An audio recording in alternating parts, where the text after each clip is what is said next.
when I pulled up to the other car and said, "Guess what? You owe me a royale with." Yes, go on. Continue. You were supposed to you were supposed to finish the sentence. I hate you. But where's the kaboom?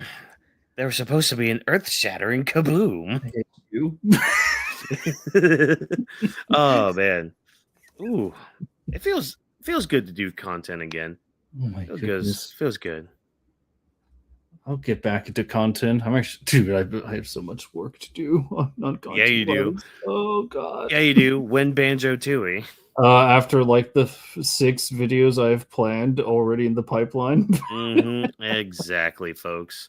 But hey, ladies and gentlemen, boys and girls, and ignorant children of the Isles, what is up and what is good?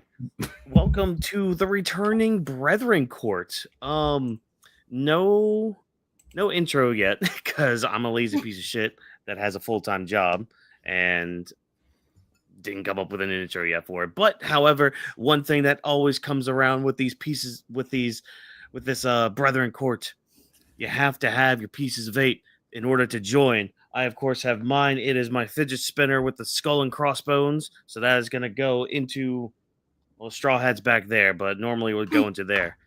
My guest tonight, everybody, probably the reoccurring guest on this show, Cloudy Crescent, formerly known as Trevor Tiger. I'm still probably going to call him Trevor on this show because that's just, I'm sorry. I just can't.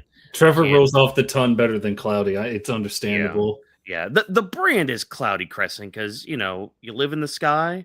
And you know what? I approve of the Kozuki emblem that you're repping right now with your guy. So I at least am happy that you finally come around to Wano. And you can finally join us in the ones that really much enjoyed Wano.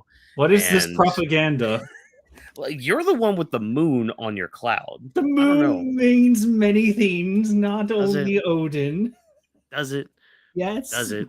You're talking to me, the one of the Odin fanboys in life. I have a discolored Enma behind me because it was made before the color scheme came out. I do have Shusui with me though. Ooh, or Shisui. Yeah, Shusui. Yeah, this one. The one from Wano. Beautiful. But yes, everybody. Trevor's here. How you doing, Trevor? How you doing, buddy? I'm doing good. I shall now place my piece of 8 on the invisible table in front of me. It's gonna be my my wedding band, which is I showed you before, Watkins, a good old recreation of the One Ring from Lord of the Rings. Which has Becky? Have you planned her to watch Lord of the Rings yet, so she can fully be on board with that? It's a work in progress, but if there's any consolation, we got her to watch all of One Piece so far. The show, the live action show, not anime. Yeah. She will never touch the anime as long as I breathe. Live Until Wano. No. Oh, come on. The anime is not that bad until you get to post time skip. See, exactly. See the silence. I was going to try to be snarky, but no, you're right. Because you know I'm right. Curse you, Toei. What have you done? But we're not here to talk about Toei. So if anybody's new around these parts, wondering what is this Brethren Court thing that Watkins keeps talking about on other podcast shows like Weebs of the Ring, Weebs Lounge, and the other bullshit that I'm in and all that. Well, this has always been an idea I've had and wanted to get off the ground a little bit. And we did have like a couple episodes like a couple years ago, like in 2024, because I remember one of them being like, oh, what do we expect from One Piece in 2024? Blah, blah, blah, blah, blah. That's actually the clip that I got where you go off on Gear 5 and why you don't like it. But yeah, it's just instead of like a weekly coverage when it comes to like One Piece manga and all that, why not just talk about it on the monthly? Talk about the manga a little bit, any news that may have came out with it, like the series and all that. If an SBS came out, hey, we could talk about that on the Brethren Court episode. But for this first one coming back, we had the live action Netflix series of One Piece coming out with its second season. I know I rewatched season 1. I don't remember if you said you did or not before season 2 dropped, but when so me and Trevor are just going to come on here. We're no real structure for this week's show or this month's show, I guess. We're just going to kind of shoot the shit when it comes to season 2. Talk about any good things, any bad things. Not like a full rundown of everything, but hey, there was a lot of good stuff in this. So I don't if anything bad, it's really going to be nitpicks at best, or I guess at worst. Says you. Well, until we get to Drum Island. What? Oh. Wait, what? Oh yeah. Oh, I wasn't prepared for that take. Wait a second. What? yeah. Well, we'll get to that road when we cross it. But Trevor, I guess if you want to start us off, how did you feel about season 1 first, and then your overall thoughts on season 2? Keep it spoiler free first, and then we'll get into spoilers. I mean, absolutely. It feels weird saying spoiler free because it's One Piece, but it's all right. There are changes. Yeah, like, again, for instance, my fiance, she hasn't seen anything One Piece. I do my best to keep it spoiler free whenever possible. Yeah. So, season 1. I guess the preamble to this is if anyone recognizes the old Trevor Tiger name, if you all watched me, my feelings on One Piece have not really changed that much. Been a super big fan for a long time. But then Gear 5 happened, and then the Gorosei happened, especially the Gorosei, and then Film Red happened, then Film Stampede happened, and then I died. I had to reincarnate as a cloud here. Dude, I remember the guy from episode 2 where Obi-Wan meets the space guy in the bar, and he's like, "You want to go home and rethink your life? Want to go home and rethink my life?" That was me. And when the first season was coming around, I was like, all right, I'm scared. Are you going to be any good? Especially when there was a little joke going on between us all right now where it's like, oh, here comes Trevor. Due to the recent media wave of sludge, he hates everything. He's going to hate One Piece live action. Here it comes.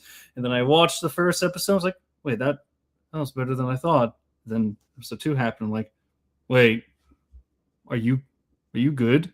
Then episode 3 happens, like, you're getting good. Episode 4, you're getting really good. Episode 5, Mihawk, my love, my eternal love, you did them right. And then it just kept going. It kept going until I was like, wait a sec, we just watched a really good show. What the hell just happened there? And then the only big change was like season 2, where it's like, all right, do we keep the momentum? How are we going to do it? Are we going to do better? We're going to stay the same? If we stay the same level of quality, I won't be mad. And I can conclude that after literally just watching the last episode about like 2 hours ago, I think I can conclude it was better than season 1. In almost every way. Almost every way. We'll get to the thing I think that did weaker in a little bit, but we'll get there. Also, yes, Raph, I am a cloud. Yeah. You know, he met up with the Tiger King, and Tiger King was just like, hey, do you know about a lady named Carol Baskin? Shot the tiger, and now he's in the sky. So yes, you should totally look up Cloudy Crescent on your YouTube on a new tab. And look don't up worry. The link is already in the description for. Oh my god! Everyone should go and at least check the channel. Everyone subscribe. That would mean a lot. But hey, it's up to you. Do it. There is an 8-hour compilation of Sonic music on it. Let my 8-hour jogging playlist persuade you, along with any other theme park stuff on there. We're back. And eventually Banjo-Tooie. 3 years. I'm busy giving Smash Brothers characters their own Pokemon teams. All right, we'll get there. Sure. Okay, cool. Anyways, anything else you wanted to say on season 2? Aside from just like being a 95% step up of quality, I'm sure we're gonna pour in some love here in specifics very soon. How did you feel about it, Walkie Poo? I mean, I'm kind of with everybody else because that seems to be the general consensus is this is better than season 1. in many different ways, not just from the production value. A lot of the acting was good and a lot better. I say a lot, but there are some outliers here and there, but that's besides the point. I think the main thing here is I had fun with it. And if any piece of media can make me feel something, especially make me feel fun and enjoyment, hey, you've already won in that aspect. But some of the changes they made in season 2 were really good and kind of things that I was didn't think I'd want, but I'm happy I got. Yes. Yes. One of them being in season 2 with Nami and her like little arc going into the Grand Line. But again, we'll talk. Oh, We'll go a yes. little bit more in depth with each episode and all that. But yeah, I mean, I thought it was really good. I I kind of want season 3 a little sooner. I'm not gonna lie, because that's the thing. It's just like ending on Drum Island. It On one hand, it is a good ending to end a season on because of Chopper joining the crew and all that stuff. But you also end the season with Wapple as a villain, which he was he was better in the live action. I'll say this, and kudos to his actor too. I saw Yes. I saw a TikTok earlier today where he had done an interview. I guess it was during the premiere, and the like that was practical effects, like for his mouth and his armor and all that. It was like 80 freaking pounds he wore, and the suit itself, while he was wearing it, would get up to 125 degrees. He said Oh my god. they literally built a fan to keep himself cool in That that suit. makes sense. Dude, Mhm. the stories that have been coming out about how like the actors keep doing this stuff just for the sake of the story. It's Yeah. really nice and heartwarming where it's like again, I think of like a lot of anytime I see an actor nowadays, it's where they're on a movie or a TV show, it's Mhm. like, so what did you do to emotionally prepare? It's like, I read the script, I thought it was cool. It's like, Yeah. well, did you dehydrate yourself for the sake of one scene? And it's like, no, I have to live. Like, oh, I see. Yeah. Okay. Also, to answer Raph's little gripe Mhm. about no Karu, I'm calling it now. He is showing up in season 3 when the super special duck squadron come in. He's going to lead the Yeah. charge. He's going to bring them all to the desert. Yeah, like I could see him being in there at episode 1, but because of budget and the fact that they have to animate Chopper now for the rest of the series, yeah, Karu is probably not going to show up till like what, episode 4 or 5, when they have to go to Alabarna. But that's just speculation and all that. But like, to kind of come full circle with it, like this was a really good season. It was really good. I'm glad they did what they did, because yeah, I too was very nervous, because with season 2s and all that, you run that risk of, okay, your first season was really good.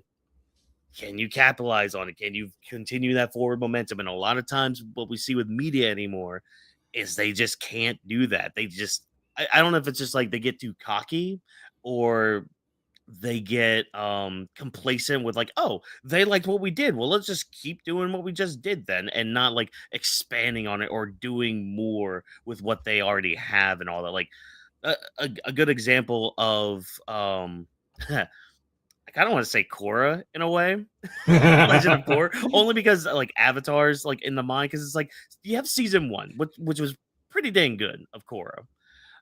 Season 2, um, um, but season we can leave it 3, at uh, season season 3. Oh god. season 4. What have you done? So, but like, but no, they instead, One Piece live action took the Has Been Hotel route, where it's just like, oh, here's our season 2. There's a lot more confidence in this. And I think the one thing I appreciate the most out of the One Piece live action series is it still keeps the heart of the series intact. You can tell just about everybody, and I say just about everybody because again, a few caveats, but just about everybody on that set feels comfortable. They look comfortable. They look like they want to be there. They are engaged in their characters. They actually feel like the characters, you know? Because I know one of the biggest gripes people had, and was Inaki as Luffy this season because Really? oh yeah, dude, a lot of people found him cringy Wow. and yeah, okay, so some of the issues I heard regarding him as Luffy, there was the cringy acting with it. There was like him doing over exaggerated facial expressions. There were people that just wasn't buying him as Luffy and all. I don't know. Uh, it's I weird. don't believe them. Well, like, see, that's the thing, and that's what happens when you bring Luffy into live action.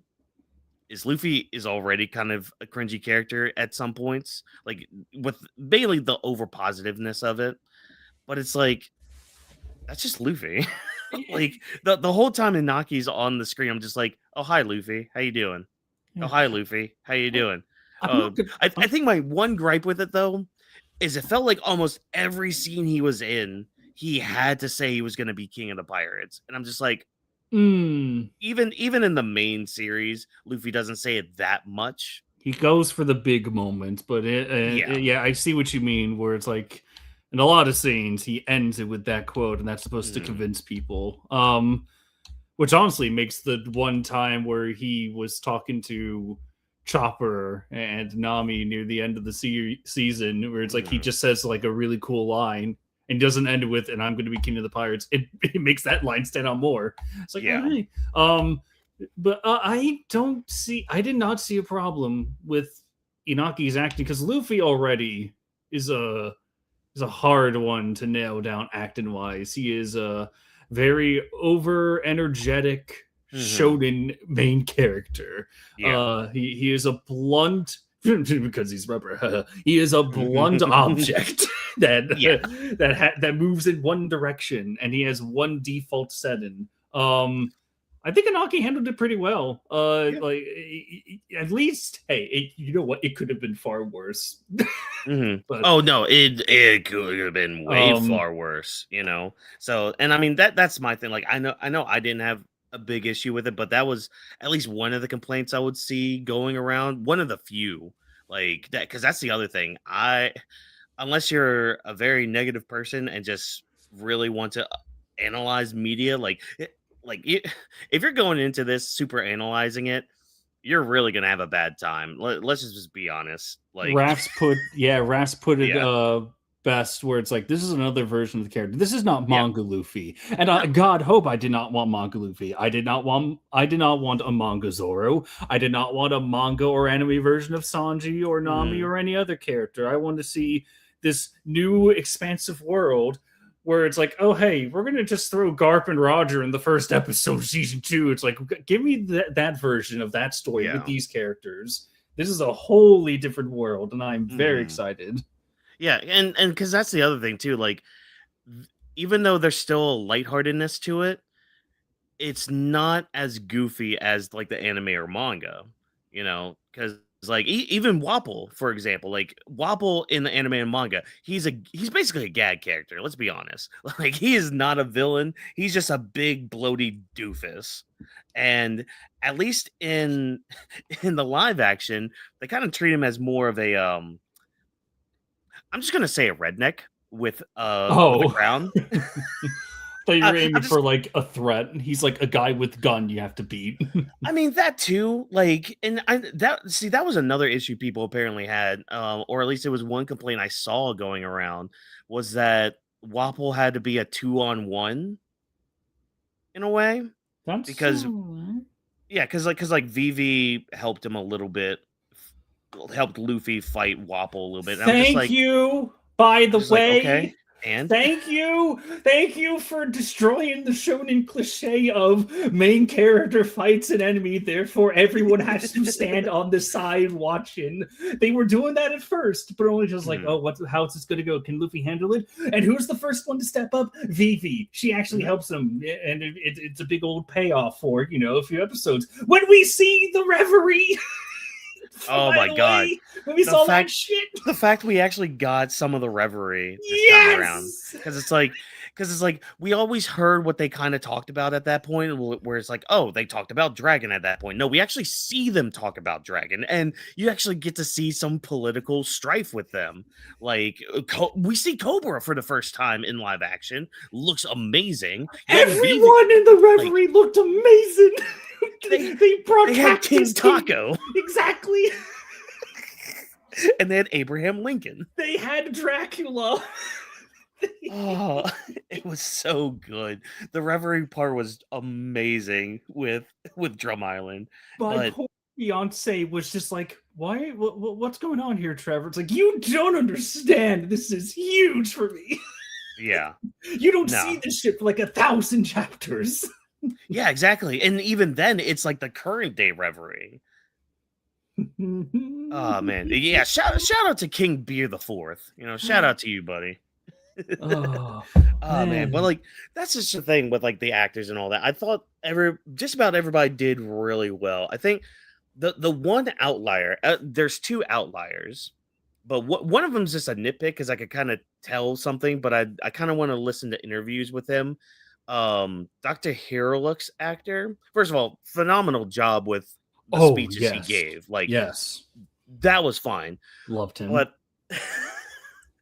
as I was watching, I could kind of tell he was trying his hardest to keep the wig in place.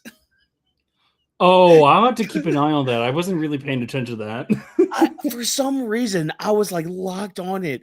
Every single scene he was like, episode 7, I'm just like, oh, like, because like sometimes you'll see like he's not turning his head all the way, it's more like he's turning his body. So it's just like moments like that just kind of caught my eye. I'm just like, I don't want to say it fully took me out of it, but it was something that I started to kind of pick up on. I'm just like, I hope you're okay, buddy. Like it was mainly just that, but I did that. My one big worry though with actors and casting, it was Kureha. It was Katie Siegel as Kureha. It wasn't, and it's even like for me, but go pop off. I know where this is going. I did not like her as Kureha. I don't blame you. Like I get what she was getting, what she was trying to get off with like the whole nonchalant kind of thing. Instead of like being overly like what's the good word for it? Like blunt. What was that? Sorry. She's supposed to be blunt and casual. Yeah, and I mean she's still blunt and all that. It's just like she's more nonchalant in the live action compared to like being in like an outward character, I guess. Which okay, I mean again, I get it, you know, different adaptation, different universe, blah blah blah. It's just like you're like the one person I can see that's just like, all right, I'm here for a paycheck. That was so Kuria, I didn't even think she was the closest to the worst actor in the show, not even close. I bestow that honor for me to Miss Thursday. During her run-in with Smoker. Oh no, I'm glad they added that too. I'm glad they put that in. I'm glad that the character existed. I am glad that they put you in. But my God, the sheer level of quality difference that's like, oh, hey, this is like a One Piece adaptation I'm watching, followed by let's have a baseball quip off. I'm like, love it. Huh?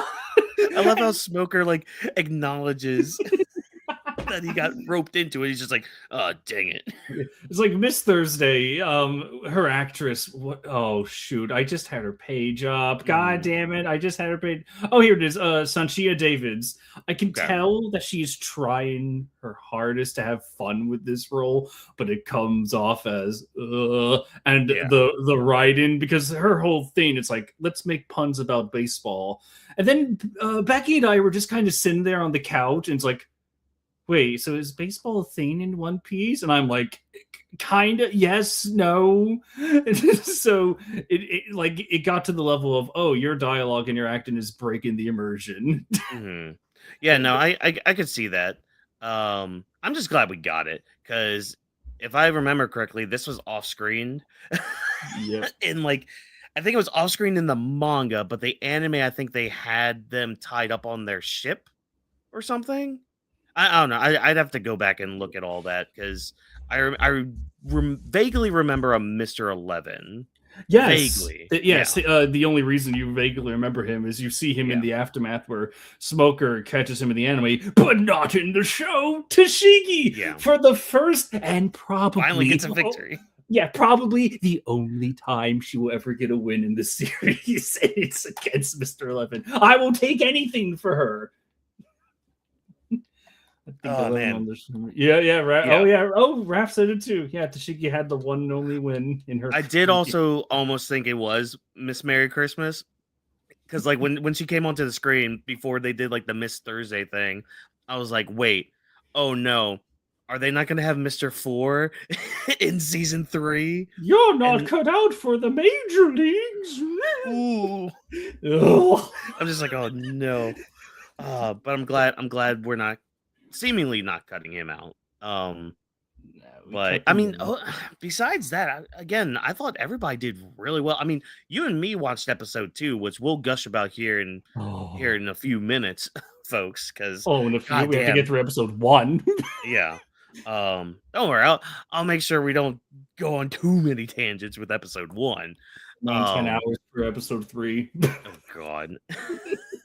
But yeah, I thought everybody acting wise did really well. Again, everybody feels natural in their roles, and you could tell everybody wants to be there. They're engaged in what they're acting as or acting in, and it just brings a certain charm because like this is always something I always try to strive for whenever I'm like part of a group or getting into something, or some people might see it as like method acting a little bit, but not that, never that far. You don't want to be a freaking not Heath Ledger, Jared Leto. Yeah.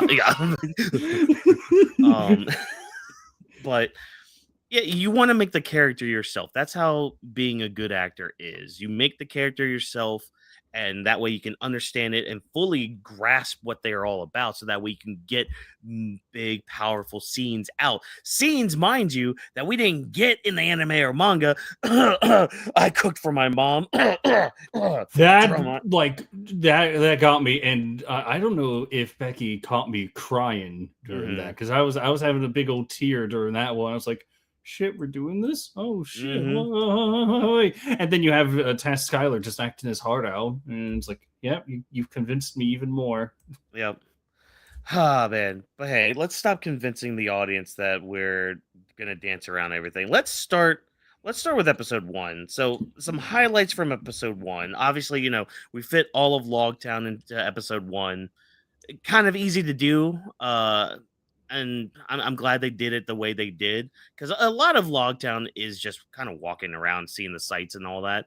And you do get some references from some of the filler arcs that happened too. Like there was the little girl that Usopp had the marksman battle with her dad. Like she was shown with Usopp when he got the goggles. Oh yeah. To add on top of that, there might have been like a little tease for Wano. I think so. Yeah, there's like I don't know how the logistics of this, but it's I believe it's right when Sanji is leaving Luffy behind to do his stuff. And you can see like right behind him, it's like a geisha just walking in. It's like, whoa, what are you doing here? Whoa, what the? Okay. Yeah. But though where we have failed to neglect possibly the biggest star of this whole thing, the greatest unexpected surprise. Oh, trust me, we're gonna get to him in just a moment here. God. So yeah, don't see. There's a plan on here. Again, not like there's a guide or anything, but just hold on, because he's part of the main event, if you will. Okay. Episode 1. We're just doing Easter eggs. Gotcha. Oh yeah, well yeah, like kind of Easter eggs a little bit here, like but Pedro. Oh yeah, we got Pedro's wanted poster on there. That was really cool. You got the elephant tuna, looked amazing as a prop. I Absolutely. really love that. But we also do get the introduction of Tashigi and Smoker in live action. And I love Smoker in live action. I love this Yes. like oh shoot, what was it? Oh man, I had a character in my mind because it's not like Arnold Schwarzenegger. It's literally an 80s action star. Like it's like a more cohesive um Dolph um Lundgren. no. What's his name? What's his name? What's his name? What's his name? What's his name? What's his name? What's his name? What's his name? Rocky Balboa. Oh, Sylvester Stallone. Sylvester, a more coherent Sylvester Stallone in a way. Like, yeah, I'm here. I'm from. I almost said New York, but he's not a New Yorker. But yeah, no, I thought they were great. Tashigi's actress, Perfect. really good. You Yeah. nailed the character. hmm Very impressed. And plus, they're dynamic too. That we get like even throughout the Yes. season too. Like the moment where she's just like, "I'm coming with you to the Grand Line," and like he's Smoker's just like, "Oh yeah, I guess you can go," and she starts doing a dance, and he's just like, don't be dancing." Dude, the best part of that is like he's not even looking at her and he knows that she's Yep. doing it. Oh, it's so Which tells you good. that like even though it's kind of like he's been waiting for her to like kind of Mhm. finally grow a backbone. Yeah. When it happens, like, oh, okay, but just don't be weird. Stop being weird about it. Yeah. And I love how goofy the prop is for the two cigars. Yeah. Because it's like it just goes into his whole mouth and it's just like, yep. This is one of those goofy moments. I'm just like, have at it. Have at it, series. Yeah, like I don't even know if he has a name, but the guy that has hair for a Mhm. hanger, like a hanger shaped Oh yeah. hair, like all the set, like all the practical costumes. If that doesn't win any kind of awards, I'll be mad. Yeah. So much Yeah, effort went same into here. the design. Oh my god, yes. But yeah, so everybody's walking through town and all that. But yeah, Tashigi and Smoker, their introductions were really good. I like too, because I know the anime did this where it went like back in time with like him as a kid, seeing Roger's execution. But Hmm. I think what I like more what this one did, because there's a scene, and I like how they go back to this in episode 2. There's a scene where Nico Robin meets up with Tashigi inside of a bar, and she's like, "Oh, here's my card, blah blah blah," and which I think is going to play into season 3, but that can go into the speculation corner there. But I like how when Smoker meets up with Tashigi there, he mentions, "Oh yeah, this is a bar that Roger frequented when he was alive and coming here." And I'm just like, you guys are actually referencing the freaking filler episode that had the old bar guy there that looked at Luffy that reminded him of Roger. I'm just like, it's details like that. It's little things like that that I'm just like, you guys paid attention. Yeah. Like you guys I are adding things that I know, because I know Oda. I think in one interview had mentioned he wished he put some of that filler stuff in the manga from Logtown, but I assume editors told him no. But yeah, or he just didn't even think about it. He was just that probably too. focused on his own thing. Dude, I was really hoping that you would get a recreation of that shot of Roger walking down in like a parade Mm, route, and it's like the sun makes like a kind of semi silhouette over his entire body, and yeah. everyone's like, "Who is this guy? He's so cool, but oh my god, he's evil. What?" What? Why? Ugh. That's one of two shots I was real hoping to see this season. We'll get into the other Yeah. one near the end. I think you know what I mean. Yeah, I think so too. It might be a thumbnail of this video, but who knows? We'll see. I don't know. So yeah, with episode 1, I don't want to spend too long like gushing over a few things because we'll talk about them throughout. But with other things with episode 1, with the Straw Hats, they split up and all that. I like how we have somewhat teams, but not really, because like Zoro's still on his own, does this whole thing, which okay, let's focus on that. Go into the sword shop scene with him testing the blade. Chef's uh, kiss. No notes for me. I actually do have a note. Some really nice. You get to have like a mini character arc for the sword salesman Oh yeah. himself. Because she's just you can tell where he starts off as this kind of like whatever personality. Like he clearly hasn't seen any passionate swordsman, anyone with a monicum worth of skill. And then here comes this one guy. It's like, oh, I'm going to test this cursed blade. And this guy who, because of his nonchalant nature, because he never cared about really anything for a long time, he just left that cursed sword out there. It's completely believable in this scenario. It's like, oh yeah, he just didn't care. He left it out by accident. Zoro tests it, and then it's like, wait, holy shit, whoa, there's a spark of life coming back in me again. Here, take this other sword. It will be a good compliment. It's a good sword. I did like I haven't seen a real swordsman for so long. That was the arc, and that's where he gets the extra sword from. I appreciated that there was a character arc for sword salesman number 3. And I think the other, I mean, kudos to the actor too, because like, and this is where like live action can really benefit a series like this, because like that scene alone just adds so much more than what we got like in the anime and manga. It's like with the anime and manga, you still kind of get it, but again, it's played off more goofy, whereas like here, it's kind of more of that serious tone. And like you were saying, you can see that through the character, through the actors acting, like through their performance. You see that like you were saying, he has not seen this kind of a swordsman in ages. And the fact that, he had that cursed sword just chilling in the front in the bargain bin, mind you, like it was on sale for $1. Yep.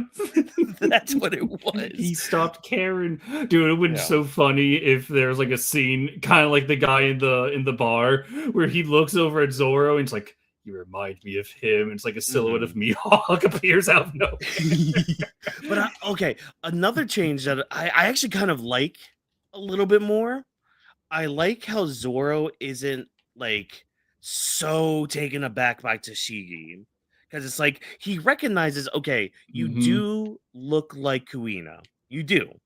But it's not like that weird thing that the anime and manga does, where it's just like, I can't do anything because you look like Kuina. It's just like, no, he still goes after her. He still like tries to kill her, quote unquote. Yeah, he's more stunned by it than anything. Yeah. Which is fair. Yeah, exactly. Like, again, this is live action Zoro. He's kind of more of a badass here. But yeah, I thought they did that scene really well. We have Sanji doesn't really do too much in Loguetown, which is fine. He's really there just to shop. We needed him to be the wharf effect for later, as we will get into. Yeah. Yeah, but he serves his purpose well with it. But of course, Luffy gets lost. He's going to look for the gallows where Gold Roger was executed. And it's kind of funny. It's one of those coincidences, but I like how they did this, where it's like apparently they're celebrating the anniversary of Roger getting executed. So there's already a festival going on, which means Buggy has the perfect camo. But before we get to Buggy, there's a character that was in Loguetown, but we didn't know it was in Loguetown until like Dressrosa time. How did you make me care for Bartolomeo show? I don't know how you did it, but you did it. You didn't care about Bartolomeo? What? No, like in the anime? No, not really. Like gasp.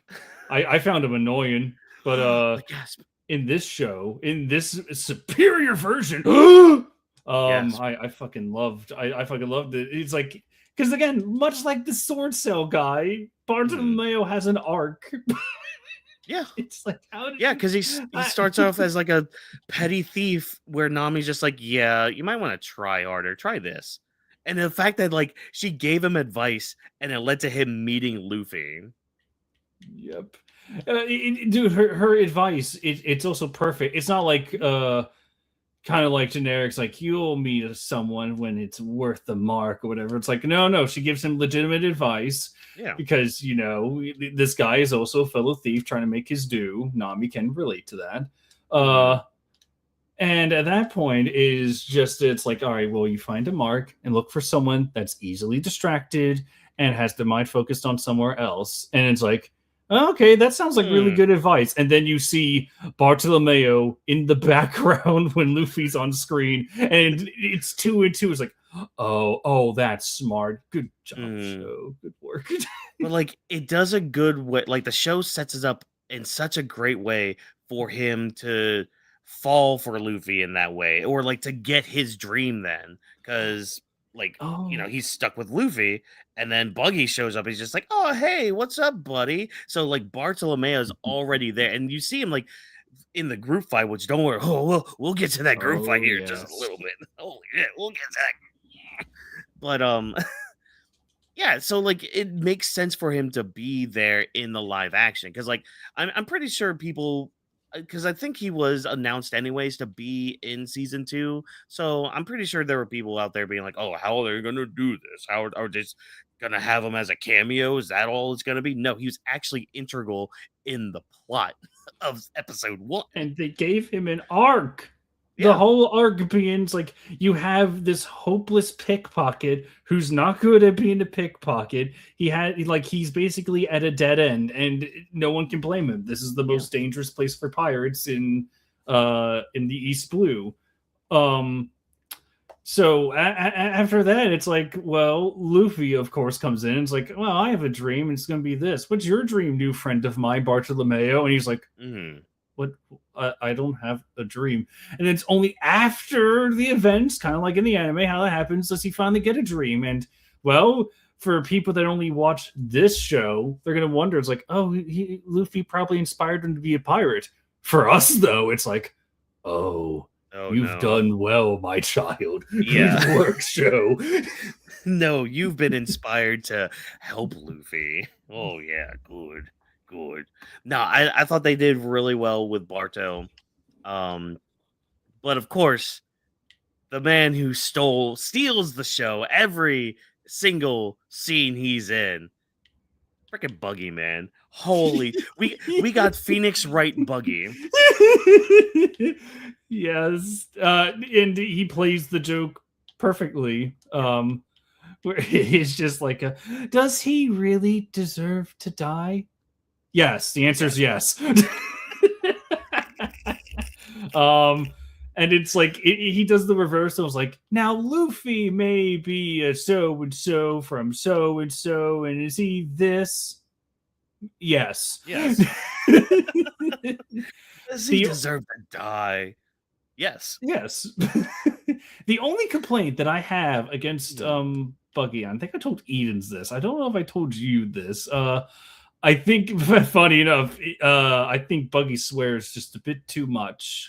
I do remember Um you saying that, but I know I'm personally fine with it because I know that this is kind of a darker setting when it comes to One Piece. it is. I think it's like you can only say Mhm. shit so many times, and then it just kind of just loses its power, it loses its edge a little. Yeah, thanks South Park. That thanks has been hotel. Oh, I think that was the core reason. It's like, mhm. hello, shithead. And it's like, oh, that's Buggy. And then like every other line is yeah, shit, yeah, fuck shit, shit for brains. It's like, See, I okay, come didn't on. feel that until we got to Chopper with him and Sanji. Like basically Chopper being like, "Oh shit," I multiple like it. times. I I was just like like, that. I was just like, see, the first one was fine, but then him and Sanji started fighting, and it was just like, "Oh shit, oh shit, I oh shit." I'm just approve. like, I approve of that shit. yeah. Oh, you I said it. approve of You I said it. approve of the You shit said it. walk-ins. Oh my god. See, we're on like two different spectrums, two ends of the spectrum right here, but that's fine. But I will say, I the one scene I could see people not liking Inaki's acting was when he was on the gallows about to die. I feel like he could have been a little bit more over the top with laughing and smiling. And I think that's more. Yeah, I'll use the word fault. I think that's more at fault for the director rather than Inaki himself. Yeah, it was I can see where people would get a little upset at that Mhm. because you have like the nonchalant blunt way of Luffy just going like, "Hey guys, I'm dead." Yeah. You have that one.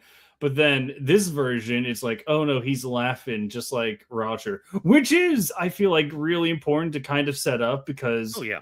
characters of D, they tend to smile before they die. They tend to go out laughing or whatever. It's kind of a big deal. I know, I can tell that's why they really wanted to focus on that. But unfortunately, and they have no one to fault but themselves for this because Hmm. they literally do a side by side of Inaki laughing, which is like, all right, that's all right. But then you literally have it side by side with Roger laughing. Yeah. It's so night and day of that respective talent. Yeah. But that was one example I could see of people being like, because I felt it too. I'm just like, you could have been more here, you know. So, but again, I'm more against the director on that one. But what leads up to that is this group fight. Yes. God, Yes. this group fight with the Straw Hats against these other pirates, Alvida, which I didn't mention Alvida coming, which kudos to the actress for putting in the work because apparently that's why she wanted the role to begin with because she was just like, yeah, I would actually like to do that. So I would actually like to put in the work to go from like the big Alvida to the slim Alvida.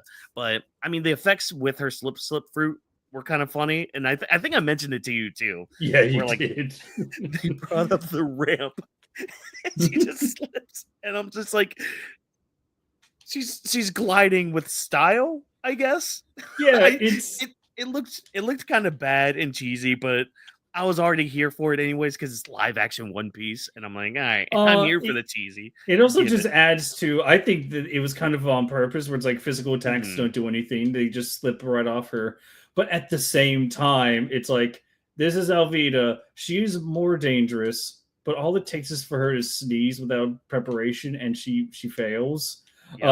So it's Which like, oh hey. teamwork? Yep, yes. And by the way, can we just say, by the way, everyone, like 98% of the action is fucking phenomenal. It is like Hell yeah.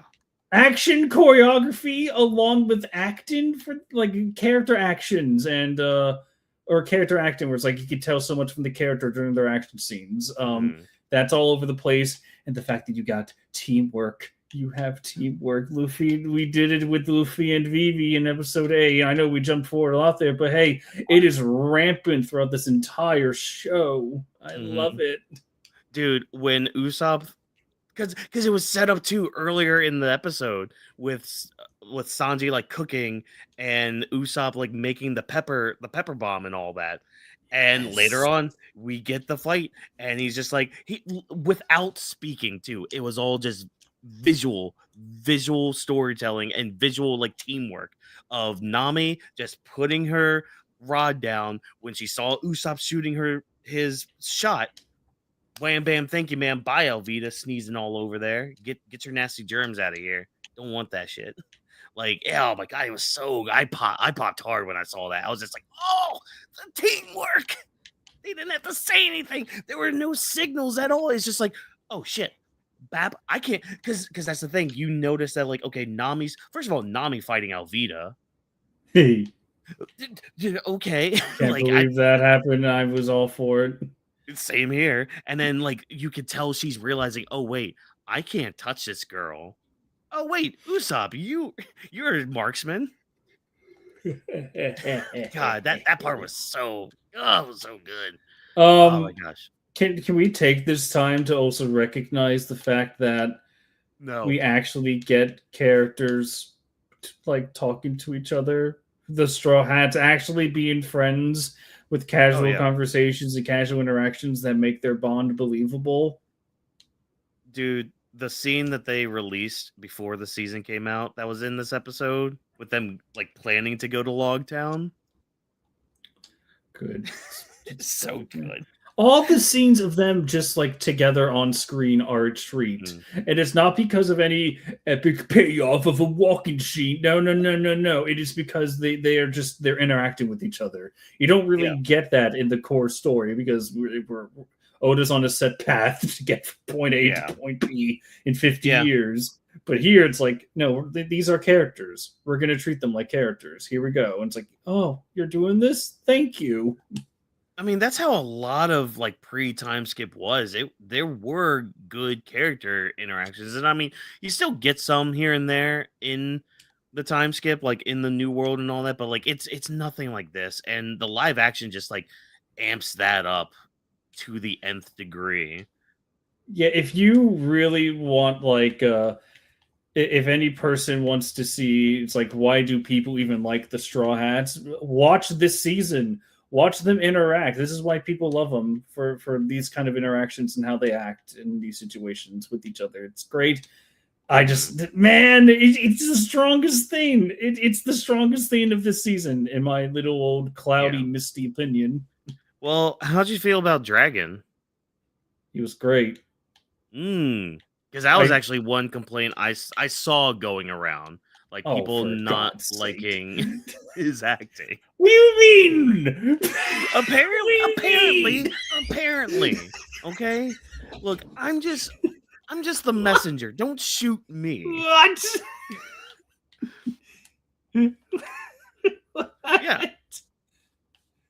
Like we have Raph here. You know, he's saying, you know, the facial expressions did feel a bit stiff. I could see that. I mean, he kind of was stiff at the beginning of the series anyways. I mean, it's hard to move around when all you're doing is just staring east. Nice. Fucking do something. I did not mind his acting. I thought he delivered his lines perfectly. It's like, yeah, the world is still waiting for an answer. It's like, oh, who's this mysterious guy? It's one scene. It's fine. I don't think he did it badly.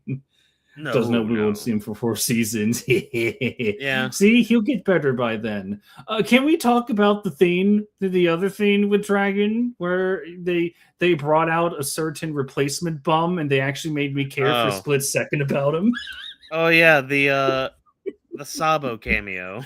It's like Dragon looks over the sea, and then Sabo just he enters from stage left, and he's like, "Hey, what's up?" And it's like, oh, "Sabo, what are you doing here? You're not allowed to be here yet." I wish I recorded that reaction because I actually made Becky pop out of her seat for a second. She was expecting me to go, "Huh?"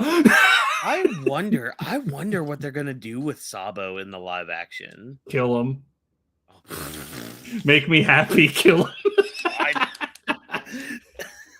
No, he's integral to the plot. In what way? He found he saw a guy in a chair. Oh, so did Wapple. He becomes Ace 2.0. That's the problem. That's always been my problem. He should have stayed dead like Igaram, but we'll get to him. Oh my god. Look, all I'm saying is no body, no death, but you know. He blew up a statue. So hot. Oh man. Oh, and I do like how they showed the Baroque Works attacking the Shellstown base. Yes, that was really good because it ties in so well with season 1 when Zoro brought Mr. 7 out there. That's where his body is. So of course, Baroque Works are gonna go out there, get his body back and all that because there's probably secrets within that shit. And of course. Oh yeah, and of course, I just want to say, of course, that Robin, in full view of 2 other agents, will probably kill people. Oh look, the assassin killing people. Yeah. Huh. Who'd have thunk it? If anyone wonders what we're talking about, a certain fool on Twitter, of course, because Twitter, he's like, God, the adaptation destroyed Nico Robin's character because she would never kill anyone. It's like, Spandam. I know he lives, but she broke his back expecting him to die. I don't want to hear it. Yeah, I know. But no, I like how they added in that, and I do think so. The tease with her and Tashigi, I do think that is going to play into Oh, season absolutely. 3, mainly with her face turn against Crocodile. I think that's going to benefit in that run. So we'll just have to wait and see how they decide to pay that off. But correct me if I'm wrong, because I'm this next scene I'm about to go off on, and this will be like the final thing we talk about with episode 1. The the added Garp and Roger scene was episode 1, correct? Yes, That that was some good was shit. I That was some good man. shit. As soon as I saw that, my heart it skipped a beat. It's like, wait, are you about to do what I think you're about to stop? What? No, no, hold on, Setting hold on, up hold on. Yeah, and it's God like Valley? you don't see this shit in Marineford, and like, yeah, I mean, correction, you don't see the shit until Marineford, and Yeah. it's like you have these two interacting. It's like how much of this interaction we're getting? It's like all of it, all of Mhm. it. It's like Yeah. all of it. It's like yes, God Valley will be mentioned. Like, excuse you, yeah. And by the way, on top of that, hey, take care of my son because I think you're a trustworthy guy. I'm like, oh, you're doing this shit. I'm Mhm. so proud of you. And Raph said it best in chat because this is what I was going to mention too with this. I love how the live action is baiting the new fans or like the people that are only going to be watching the live action. I love how they're baiting them into thinking, "Oh, Luffy's his son. Okay, great." No, no, no, no, no, no. We're about to meet No. his son in season 3, which I'm surprised we didn't get an Ace tease. Unless, and if we did, I missed it. No, we didn't, and I Okay. am perfectly fine with that. Let him be a big surprise.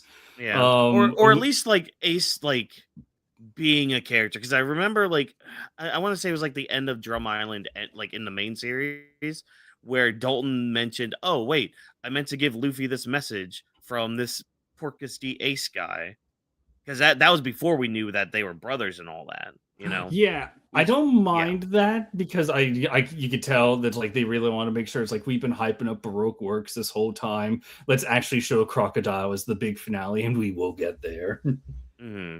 So, but no, dude, that scene was just so good, and like, it's a scene that can only happen with a series like One Piece and an adaptation like the live action because it builds upon just the 20 plus almost 30 years of One Piece lore that we have right now. Like God Valley's still so fresh in a lot of not anime, in a lot of manga readers' minds watching this.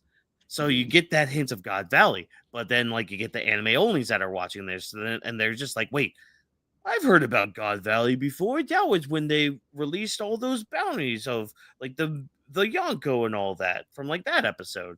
And then like the live action gets the tease of, oh, so this is how Garp became the hero of the Marines, blah blah blah. Not just catching Gold Roger. It was also from this God Valley incident. Well, what's God Valley? Oh my, like it's something that you can set up so early on in a series like this that will benefit just greatly later on down the line. It's the fact that they mentioned like that Roger is the one that mentions God Valley. Like if you Mhm. know the story behind God Valley, there's a bit of a ton. There's a bit of a tongue in cheek. It's like, oh look, the hero of God Valley, The the one that took hero. all the credit. Yeah. Who Oh, helped look you, at that. motherfucker? Who helped you live? I hope if Roger ever did that to Garp, like in that moment, I hope Garp just turns around and be like, okay, so Roger, why were you on God Valley again? Whores. So yeah, that was episode 1. Oh! Can I? Oh Can yeah, I? go ahead. Go ahead. I do have one final note, and it's like it's what you were saying. Part of the reason why a lot there's like so much payoff for us manga and anime watchers and readers. I think I showed you this guy before. It's a YouTube channel named Gibby. I swear this is all connected. Give me a second here, everyone. Mhm. There's a YouTube channel named Gibby's Horror Homestead, and his whole thing is that he was able to piece together like the Five Nights at Freddy's timeline. And the people around us like, how did you do that? How did you cobble up such an enriching narrative, combining all the clues? And it's like, hindsight 10 years of hindsight. Where it's like back in our day when a chapter came out, we would theorize it and see if we were right or wrong in 20 years. And meanwhile here it's like, oh, we already know all this information. Let's just do our best to create a narrative out of all that. It's like you have that hindsight. It's great. Yep. I love it. Love it. And yeah, I love how the live action's able to do that. And yeah, they just set up later events down the road. Looking forward to it. But speaking of later, we have to talk about episode 2 now. Don't you fucking dare. I will mute you. I am not tearing up on screen. No, we're talking about something else first in that episode, damn it. We're talking about Smoker and Garp and like actual character interactions with the Marines first, damn it. And Kobe and Helmeppo look jacked. Especially Helmeppo. Hooray! Oh my god. Great addition here because it not only gives Smoker a reason, more of a reason to go to the Grand Line. Because like when you look at the main series, it's like, okay, Smoker's just chasing Luffy into the Grand Line. Blah, blah, okay, fine, whatever. No. Why? Why would he do that? Why would he betray orders like that and still be part of the Marines? That's dumb. Marines have been cast aside for way worse than that. Or way less than that, excuse me. No, Garp comes in and just like, no, you got your own mission. And I love the banter between Garp and Smoker. It's so freaking good because it's like there's a mutual respect between both of them, but they can also jab at one another too, and it's great. Yeah, and Smoker knows that Luffy's his grandson, and he actually tries to use that for his advantage. And Garp's like, you can't use my grandson. I'm not even protecting him. I'm not protecting him anymore. Fuck off. Yeah. And dude, the dragon mention in front of Garp. Yes, and you get to see his acting. You get to see Garp react to this dragon being mentioned. God, like again, it's a scene you can pretty much only do in live action, just like see the the actors' reaction to it, like the human reaction of like, okay, because you could see, you could feel the history between the two right there. Exactly. It's a scene where it's like, if you don't know anything about the story, like my fiance, you're gonna look at that scene and be like, what is that? Okay, so Garp's really paying attention here if you're watching his acting. But in the meanwhile, for us fans, it's like, oh my god, of course this is how you would react. Oh my god, do more, please, senpai, please. No Garp senpai, Yamate. No, Frieza, no, Yamate. Oh my god. But yeah, but the Tashigi interaction with Helmeppo and Kobe was also really good. Like, and it's again, for me, it's a lot of like these small moments that happens in like in any piece of media, whether it's anime, manga, video games, wrestling, live action adaptations, whatever have you. But it's like it's that one little line from Kobe where like him and Helmeppo are playing some shooting game. First of all, they're now best friends. Like they're playing with each other and all. Like Helmeppo is literally just like being like, oh, what's wrong, boy? Or that's my shitty British accent right there. I'm still stuck in Scottish mode because of Garp. Fritz will hate you for that. Side tangent. I love how Garp is Scottish because whenever the wrestler Drew McIntyre's on screen, I always bust out my Scottish accent, and I'm just like, "Oh, Drew McIntyre." So now whenever I'm talking about Garp, I can just be like, "Oh, Monkey D. Garp." My God. But anyways, but no, it's a small little line from Kobe where he sees Tashigi. He's just like, "You were eavesdropping, weren't you?" Yep, he noticed it, and I like how they get to. There's like a little bond, just a tiny little one, and you let Kobe have like the final word of the conversation because he matured, and you can tell it's like, oh, between seasons 1 and 2, this happened to you, Kobe. Good job. Yep. Oh, Bogart can think of a few new ways to do a push-up. It's just like, nah, we're good. He's gonna kill us next time. Don't. Yeah. But no, what this basically set up was Smoker going to the Grand Line to investigate Baroque works because now I guess they've got some more leads, and Garp is entrusting this to Smoker, and I kind of like how because like with the anime, and when we get to Alabasta, and they can always change this too when they get to Alabasta, but it's just Smoker and Tashigi on this mission. It's not them on a boat with a bunch of other Marines. And I mean, if they are, cool, fine, neat. But in the other scene we get like later on in the season, like we were talking about with like the Miss Thursday and Mr. 11 fight, it was just those two. Like there's nobody else. This is more of a covert operation and something that only Smoker can do. Yep. And it makes sense because like if anyone could get away with an assignment like this, it's a guy with not only really good Logia devil fruit, but it's also a guy that's kind of reckless in his approach with justice. Someone that someone like Crocodile won't ever suspect. Oh yeah. And I mean that's the thing, they don't even know it's Crocodile yet. Exactly. But it is like, oh yeah, Baroque's works. What can you do against him? It's like, we'll send in a renegade. Yeah. One that's like not so uptight. Well, like that, because that's the thing. How can you fight something that you don't know? Give them something that's unpredictable. Exactly.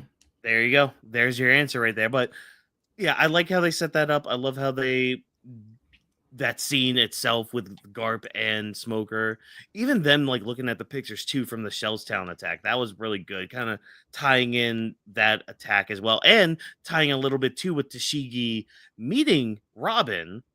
But she didn't tell Smoker that yet. So she's still holding on to that, which, again, I think is going to play into season 3 when we get to that. Yeah. I wonder if it's going to be like a ploy where it's like Tashigi kind of tries to betray Smoker, but it's all ploy. Yeah. Just to gain trust with her, and then she'll end up helping somehow. Like maybe she'll help Mr. Prince in that escapade. Who knows? Yeah. Oh, wait. Yeah, that might be it. That might be it. Her, Sanji, and Chopper team up. Oh my god. Oh, and what could be really interesting would be like, could you imagine if Tashigi tries to like, I want to join your organization because it's the only way I can really help prove it, and she stabs Smoker in the back, and everyone's like, oh, and then Smoker immediately recognizes the bit and falls down. She's like, he's dead. That could be it too. You've done well. You may join Baroque Works. We have a new opening for Miss Position. She's in there. Could you imagine if I'm willing this into existence. Luffy, everything goes as planned, but meanwhile Luffy in the cage is like, he's not dead. He has a Logan. And they try to shut him up immediately. Oh, yeah. But, like, Luffy can also... No, you know what? I'm going to save that for episode 3 talk, because I think that's more of episode 3 talk, with Luffy reading people and all that. Marine stuff was really good. Climbing Reverse Mountain was also really good as well. Like, we had the whole, that part of the ship breaking. Luffy using his powers effectively as a captain and all that. The moment when they get to the top of that wet, splashy mountain, and like you can just feel the energy. There's a reason I say that like that. You can just feel the energy on the ship of like, wow, we actually made it. We're on the Grand Line. We're on like the greatest sea of all time. The most dangerous sea of all time. But we're gonna go down this mountain. Oh, look, a giant whale, and we're eating. Shame it's not on my conscience. Oh man. But yeah, I thought the climb was good. And the overall, okay, I am a little upset, and I get why they didn't do the bit with Crocus inside of Laboon. I kind of miss it though. I kind of missed it though. But I am happy with the Crocus we got though. This was a really good Crocus. Yes, the actor was perfect. He nailed all like the characteristics you should know about him. It's like he's the most blunt character you could possibly have, but he's also that blunt, wise person where it's like, oh yeah. What you're saying is correct. Oh yeah. But we'll touch on Crocus and Luffy's adventures in just a moment, we're going to focus more on Laboon, like inside of Laboon right now, because that's our next little phase here. What is the crew going to be doing here? And this is like Nami's big arc here, or like her realization throughout this episode of, okay, she might be quote unquote out of her element, but she's still able to come to her own terms. Yeah, and like gain that confidence in herself to be like, you know what? No, this is a new environment I'm in. Of course things are going to be different. I just need to learn what to do. And the fact that like, and even at the end of the episode, she gets praised for being like, hey, you got the crew up Reverse Mountain.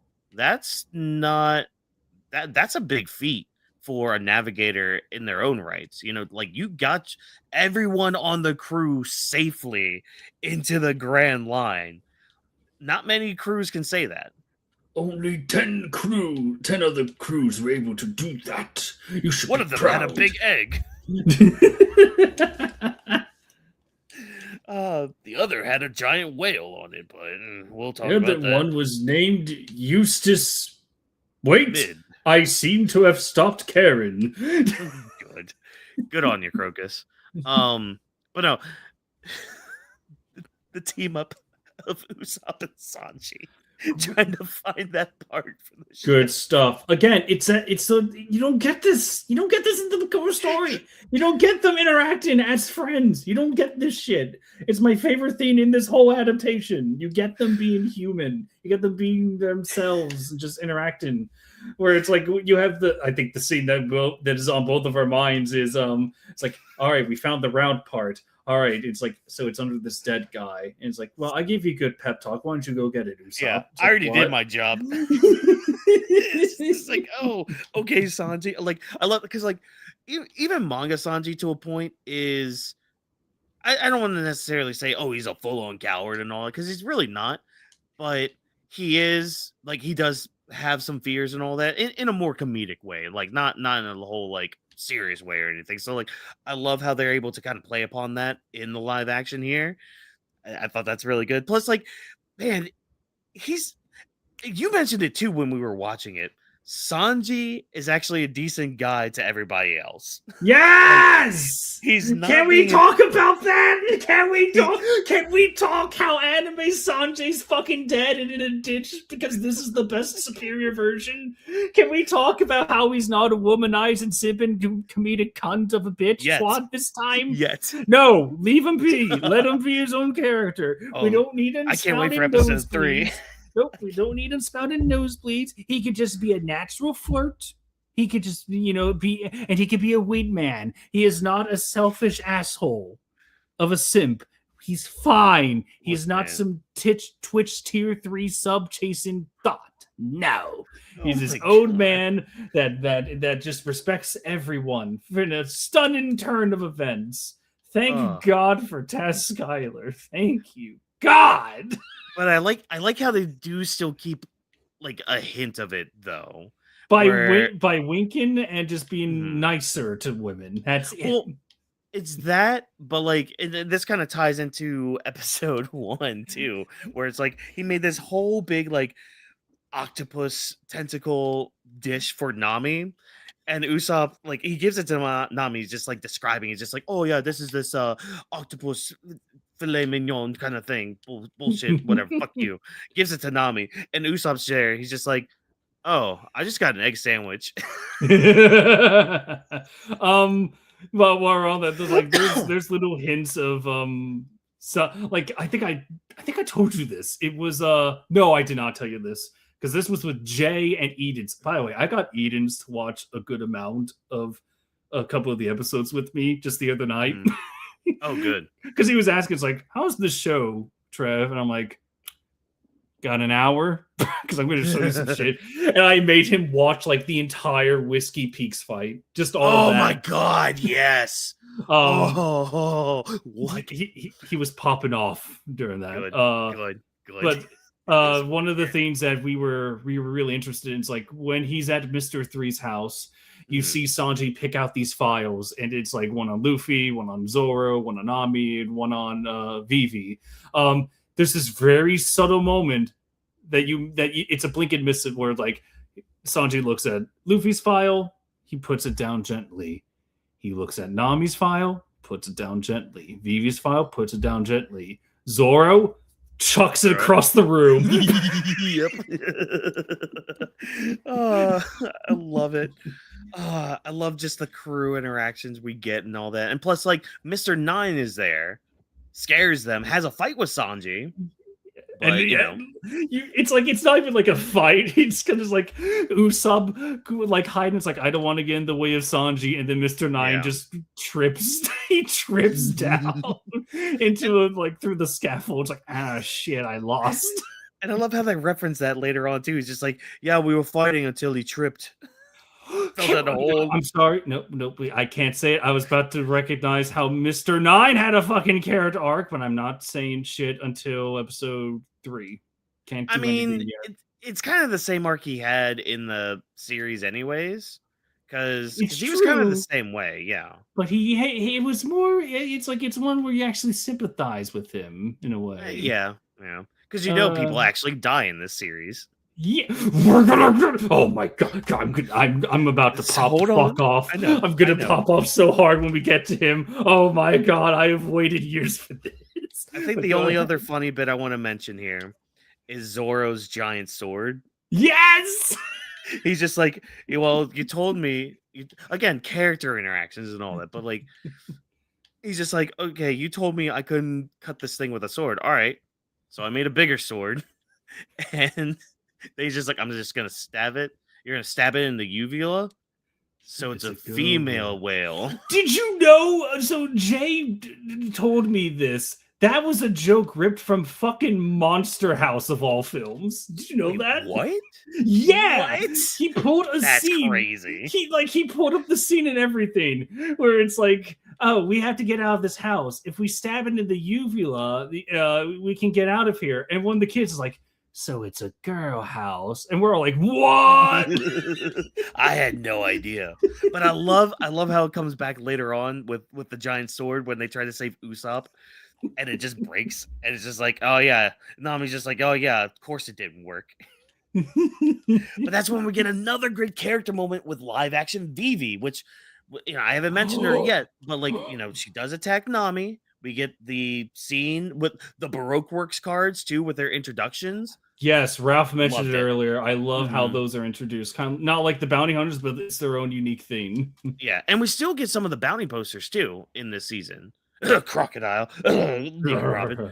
Oh my god, I can't wait to talk about fucking Crocodile. Holy shit, girl whale. By the way, I want to mention something that was really cool. It's like if you know kind of moments where Vivi jumps Nami, and if you pay attention to the musical score, the little motif that plays when she emerges, to any fan of the show that doesn't know anything else about the story, it's like, okay, so that's an interesting theme. For us fans, like, wait, that's Egyptian. Like, oh, you're already telling us that's Vivi. Very nice.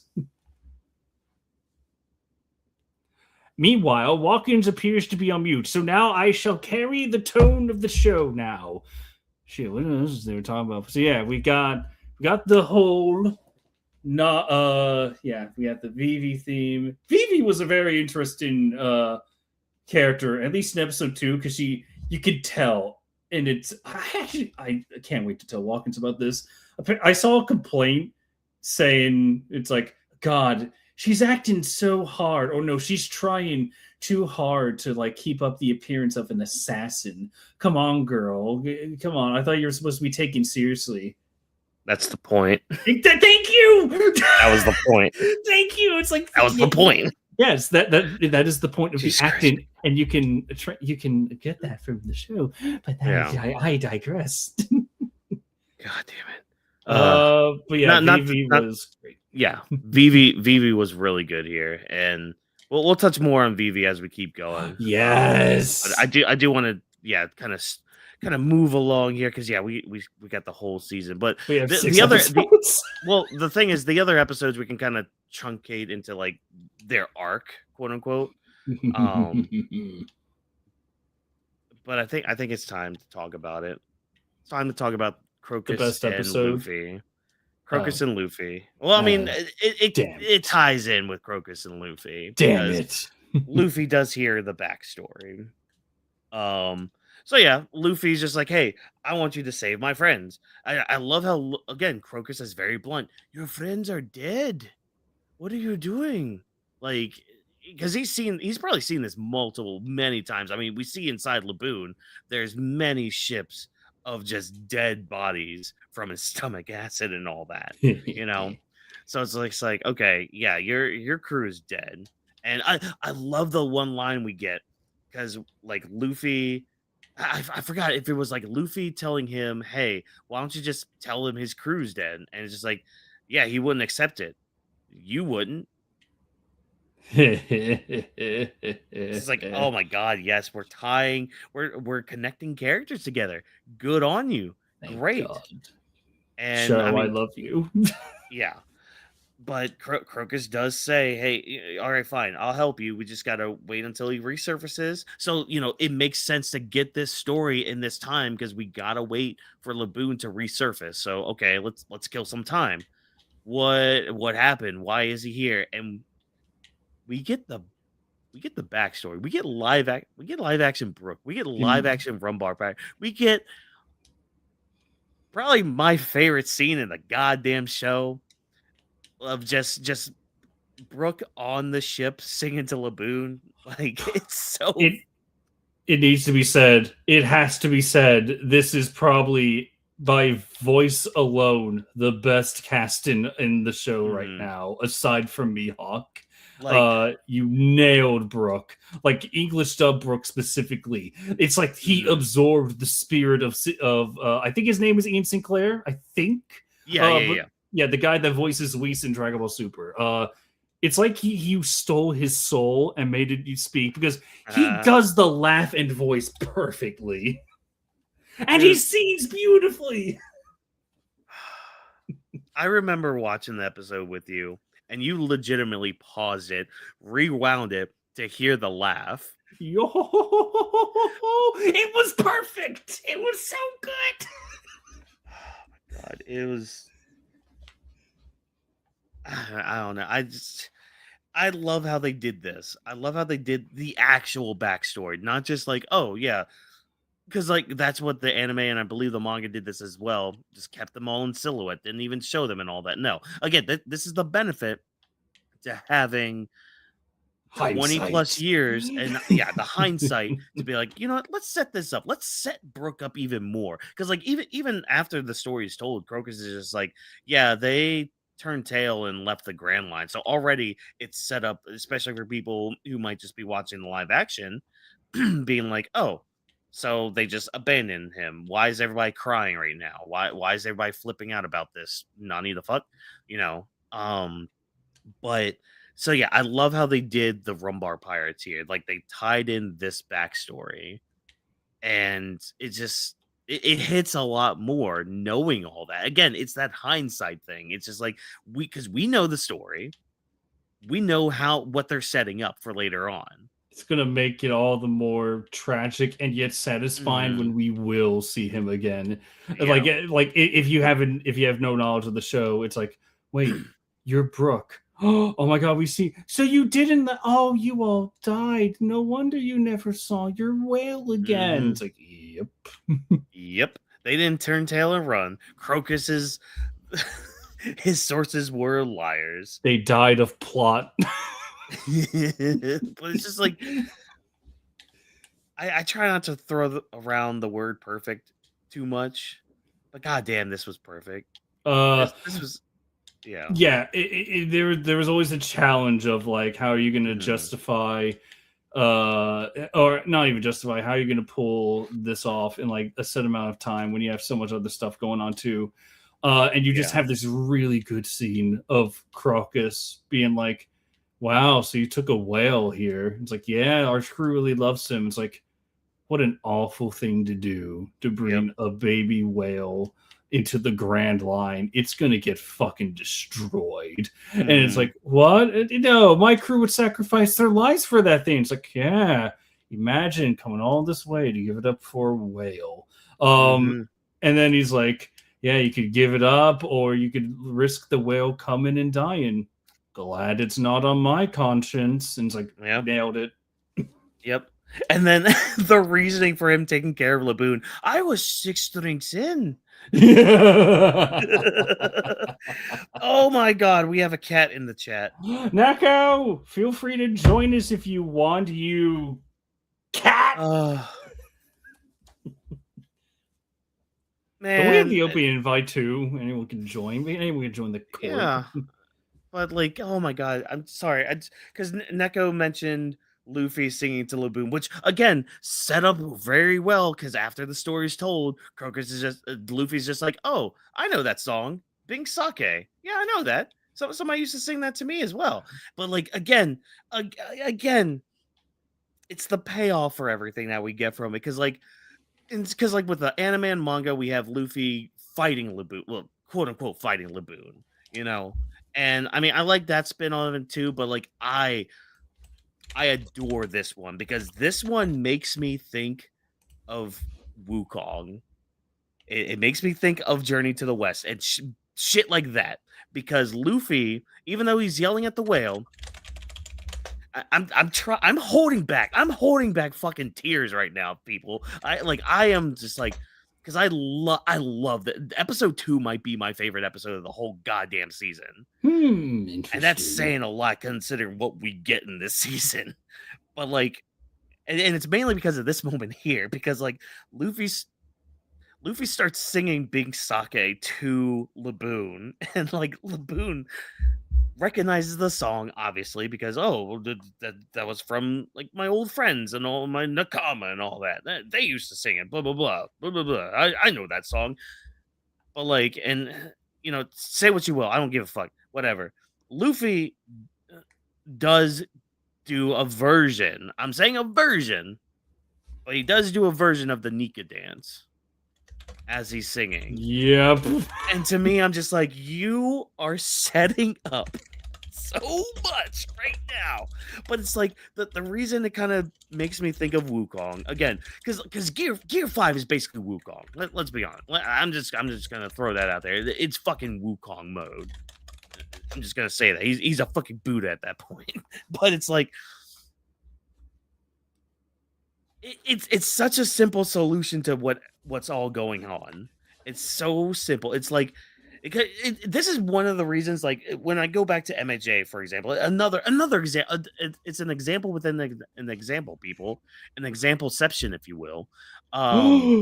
Where like some of the aspects of MHA that I loved is, and it's why I love an arc known as the Cultural Festival. Why that's my favorite arc, because it proved that you didn't have to punch a villain to save people. No, you don't have to, and this is also a theme too for Drum Island. Like at the beginning of Drum Island, like instead of punching these poor people, try to communicate with them, try to talk to them, try to just bow your head a little bit, be a human, show them that you're not there to cause trouble. And that's what Luffy does here. He's singing to Laboon to kind of get him to come up and all that. And the message he gives to Laboon to be like, yeah, people leave and all that, but it's what they meant to you that is really what you should cherish and move in life and all that. There's also the fact that he says it's like, and you know, sometimes you realize about who stays with you, and you can just see Crocus crying because that's just like, yeah, they both care. Laboon not as much, but hey, Crocus does care for the whale, even though he does everything like a good dad would. It's like, I don't want a pet. I love this pet so much. He's my little baby. Exactly. Oh, my sweet little baby. Like, I love it. And episode 2 wraps up really well with, again, the crew coming together. We get the log pose and all that. Again, we talked briefly about Nami's arc of coming into her own and all that, becoming the navigator and all that. But Trevor, I know you're ready. I know you want to. I know you want to pop off. Episode 3, Whiskey Business. The ride up Splash Mountain. Why would you say that to me? No. All right. Thank you, Raph. Thank you. That is going right up there. I'm afraid I have to destroy you the entirety of episode 3 talk. Yeah, so episode 3 was basically just Whiskey Peak. I really liked it. This was a bad. I think. Oh my god, there's so much just good shit to just mouth off on that we just don't have the time for because, goddamn, there's so much good from the crew partying in the bar to the Zoro versus 100 people to Zoro having Mihawk as his mentor in his mind. I will get there. Oh, that was so good. That I was will so get good. there. The Vivi reveal with Igaram. The greatest Igaram Igaram exploding. scene in all of anime. Igaram with the berry sax doing great. No, I need the fucking soundtrack. I need to know who the actual sax player was. Because what the fuck are you talking about? You're doing like fucking squeaking like that. Nah. What? Excuse me? With your funk music? No, you can't be doing that to me. Not on Trevor. This is Whiskey Peak. Yeah. Whiskey and they annihilated like in the best way possible. They fucking kicked ass. I was popping off. They had a trombone player. I felt represented. They did. Finally, we were both represented after all these years. A trombone player in mainstream media. Thank fucking Christ. Oh, go ahead, pop off. All right, boys and girls, buckle the fuck down. Here we go. This is just a pop off episode.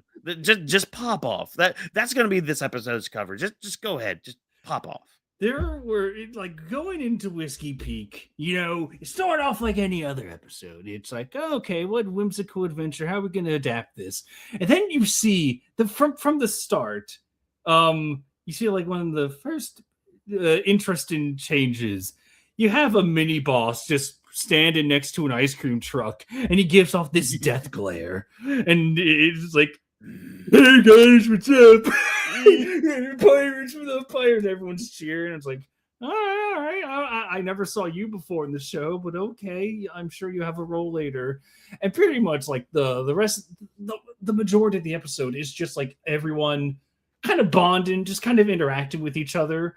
And which is the point. These people are luring them into a false sense of security so that they can kill them.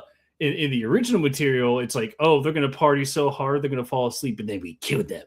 No, it's like, no, we're going to kill them at the party when their defenses are most strong. We're going to get them so drunk. We're going to get them so infatuated. Horny. Yeah, horny. Yeah. Which might be my one gripe is how easy Sanji, because like I kind of like how the anime and manga did that, where like Sanji and Usopp were just kind of passed out drunk instead of here where they were just kind of tied up by the women. So I would defend. But again, nitpick. Yeah, I'm willing to defend that even.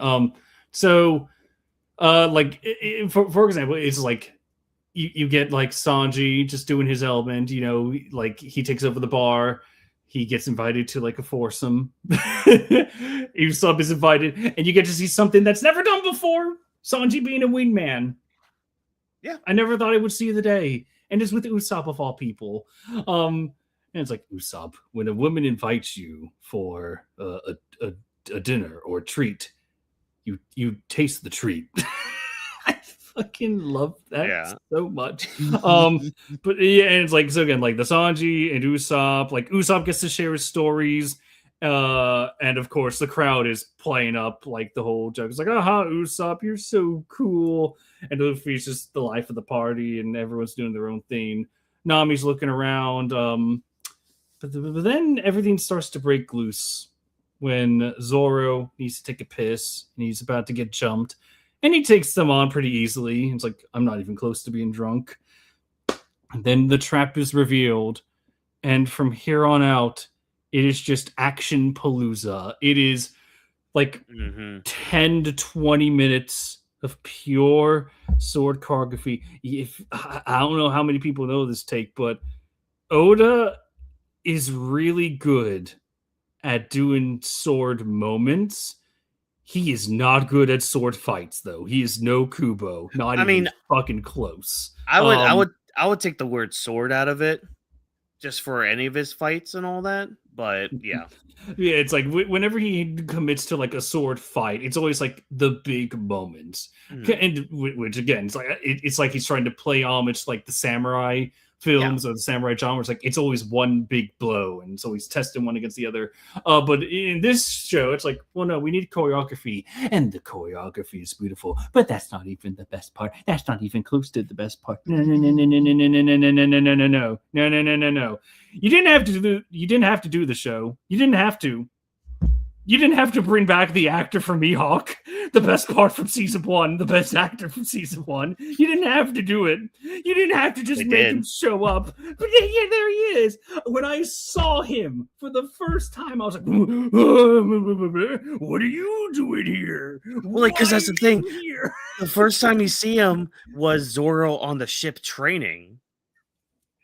Like doing the visual training, and then the whole episode he keeps popping up like he's the Joker from Arkham Knight, and it's just like, what are you doing here? And it's just like the whole time he's like almost teasing Zoro in a way. Even when Zoro succeeds, he's just like, no, you did it.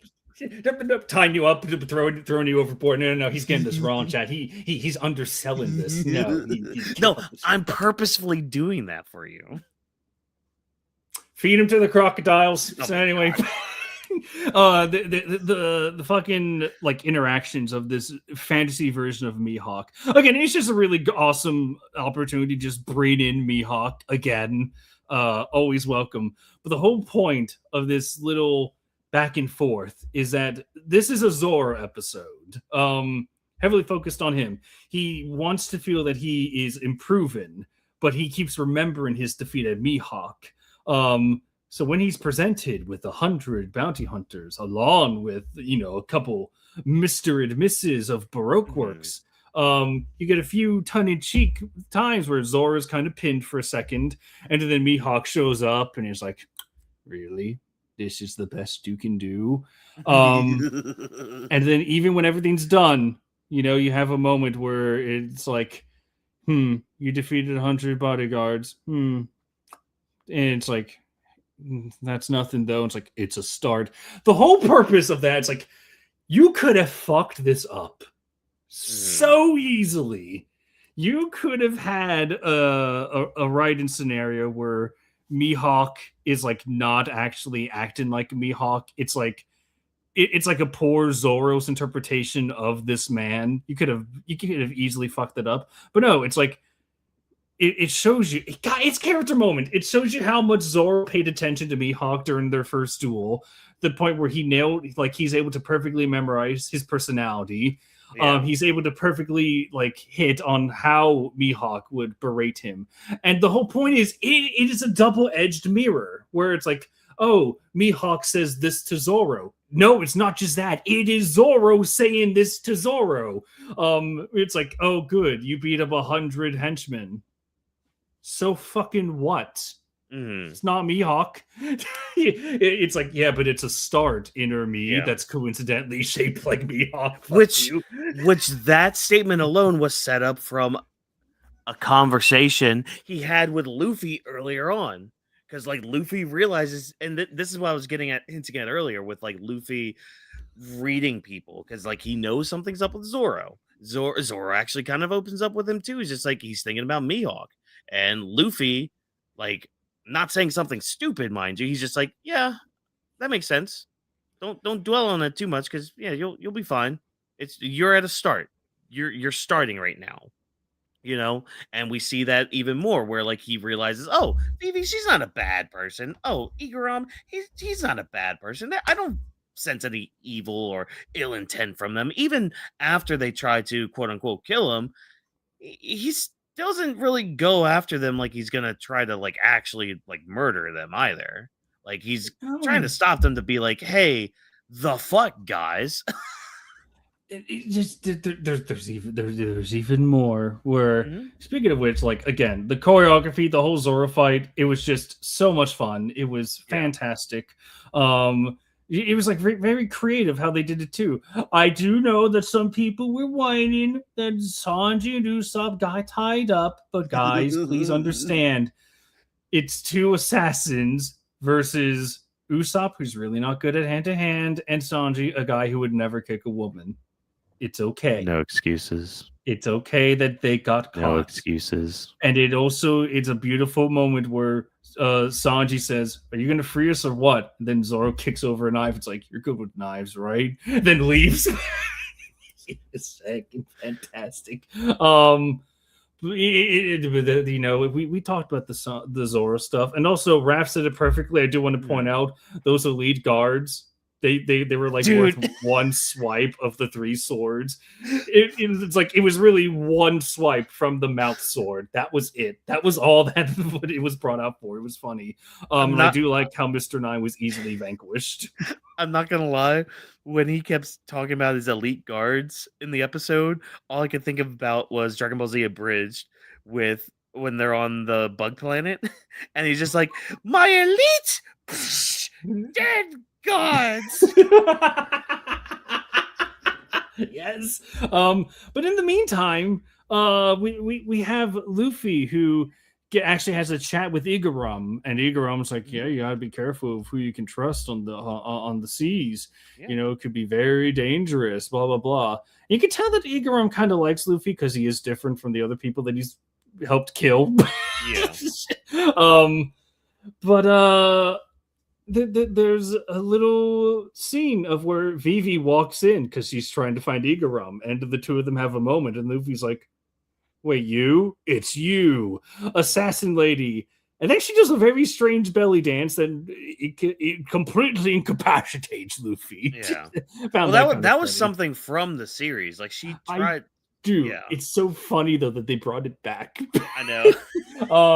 But then you have Igaram and Vivi go in their little clown car, and Luffy jumps on top, and then 5 minutes later, you see Luffy failing to punch through the glass of this little clown car.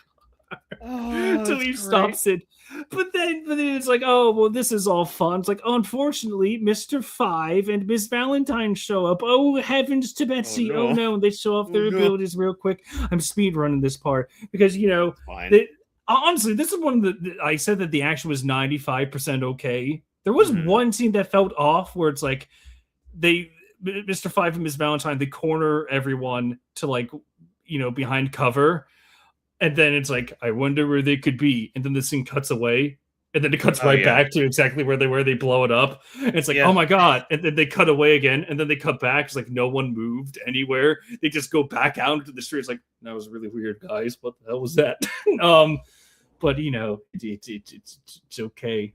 It's okay. Yeah. Because we have the scene. The scene that makes me so happy.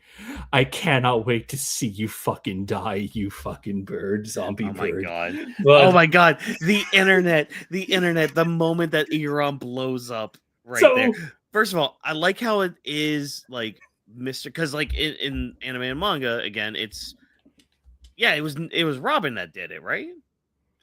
Against Pell? Yes. No. Against Igaram, because like he had dressed up as Vivi, his ship exploded, and then Robin shows up. She's just like, yeah, he's dead. Oh yeah, I believe so. Here, the show, and I had to show Edens this because he didn't believe what I was telling him. he didn't understand the full intricacies of what I was saying. You see, Igaram, he sacrifices himself for the sake of Vivi. And he, Igaram, he does the ma, and he makes his little wig guns pop out, which was so funny. Becky laughed, which was great to see. There's a little Gatling gun, and then he gets hurt. And then Mr. 5 throws a burger bomb, and now, guys and gals, when this usually happens in One Piece, the camera cuts away, so I'm sure they're fine. Or, oh no, they've mysteriously vanished. Not this time. You see the explosion and the body happen at the same time. He died. Ikaram is dead. He's so dead. He's just fucking obliterated. Gone away. He's not coming back. Don't you fucking dare back away from the mic before you whisper into it. No. Don't worry. Because hey, Pell, your days are numbered. Yes. So now that I know that he's dead, the fact that I know that they killed off Don Krieg, maybe. It's like, if you're willing to kill Igaram and actually show the body exploded, fuck you, Oda, because you don't know how to kill your characters. 90% of the time. Yeah. It's like Plus it's a flashback. Yeah, it's like Pell's gonna die. And it's like, yes.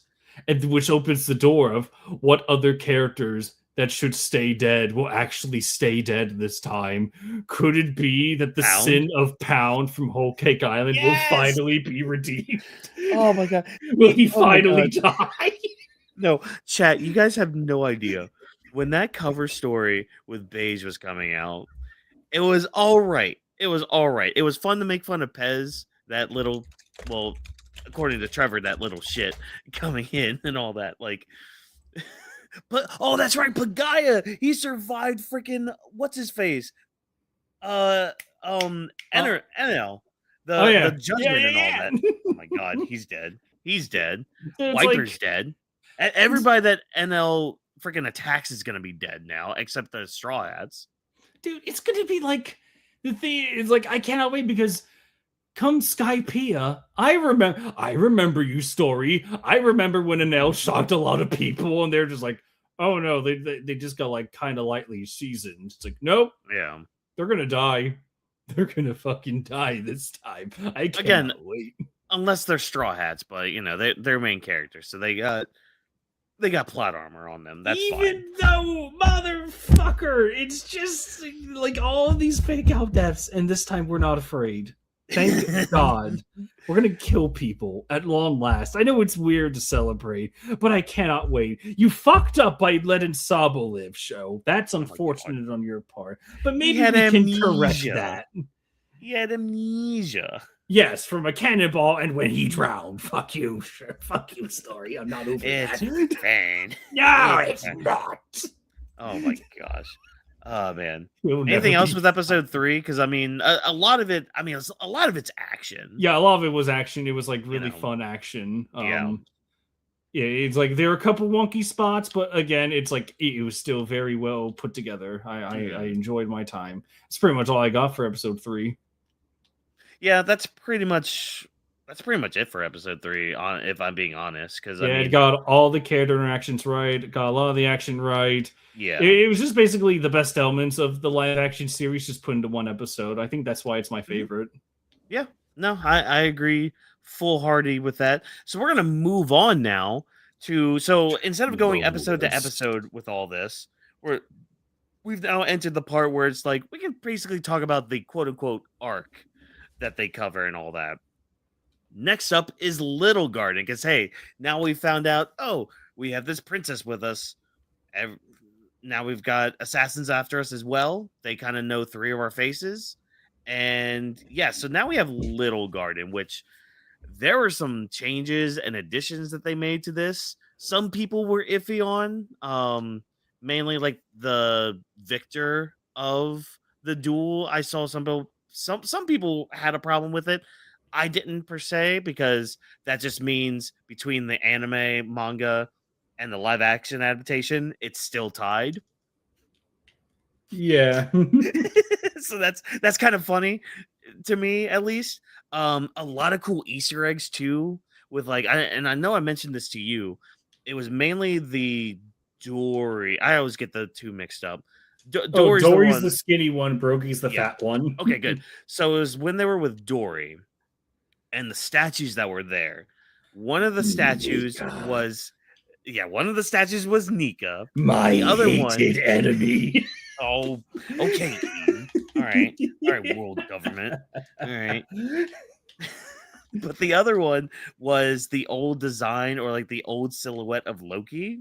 Oh shit! Really? Yeah, that the weird like fish looking thing with like the 3 prongs or whatever. Yeah, that was the old like silhouette of Loki. Oh, I didn't even know that. That's fun. Yeah.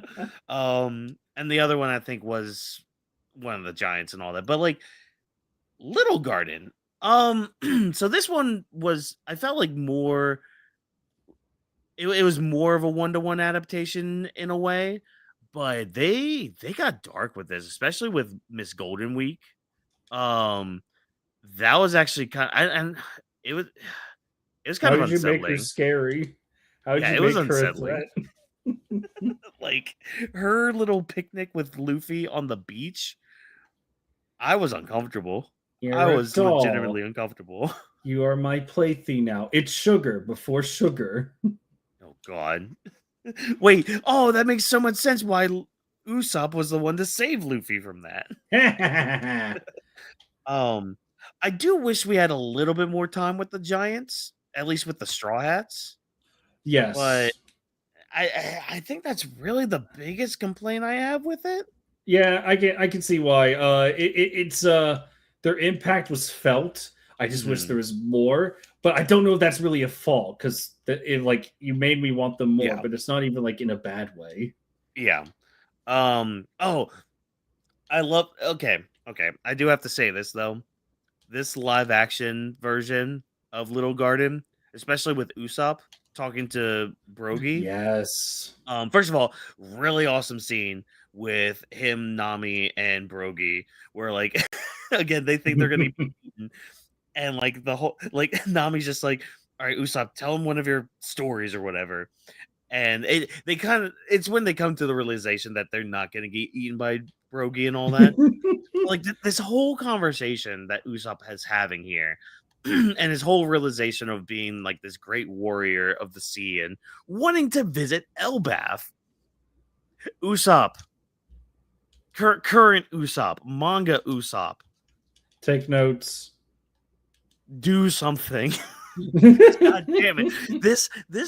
These 2 episodes literally was what was going through my mind. I'm just like, Usopp, I need you to pick up the goddamn hammer. I need you Yes. to go over to Ragnar and be like, hey, little squirrel, let me use you real quick. And the squirrel being like, because he's a fucking squirrel and can't fucking talk English. Like, I need Usopp to do something. Yes, I am going to keep the faith. Usopp's going to pick up the damn hammer and use it. I'm not saying he's going to keep it, but he's going to at least use it on Elbaf. Damn it. To quote Eden's, I hope your therapy works out in the future. It doesn't. I've tried it multiple times. It doesn't. Damn it. Oh man. No, that was my biggest thing with this arc. Is just like it made me think of current Usopp. I'm just like, I need him to do something more. Damn it. But like other than that, I mean, I think they nailed the dynamic with Dory and Brogy. Dude, Yes. and I know we haven't really mentioned it much. The soundtrack for this series, for this show.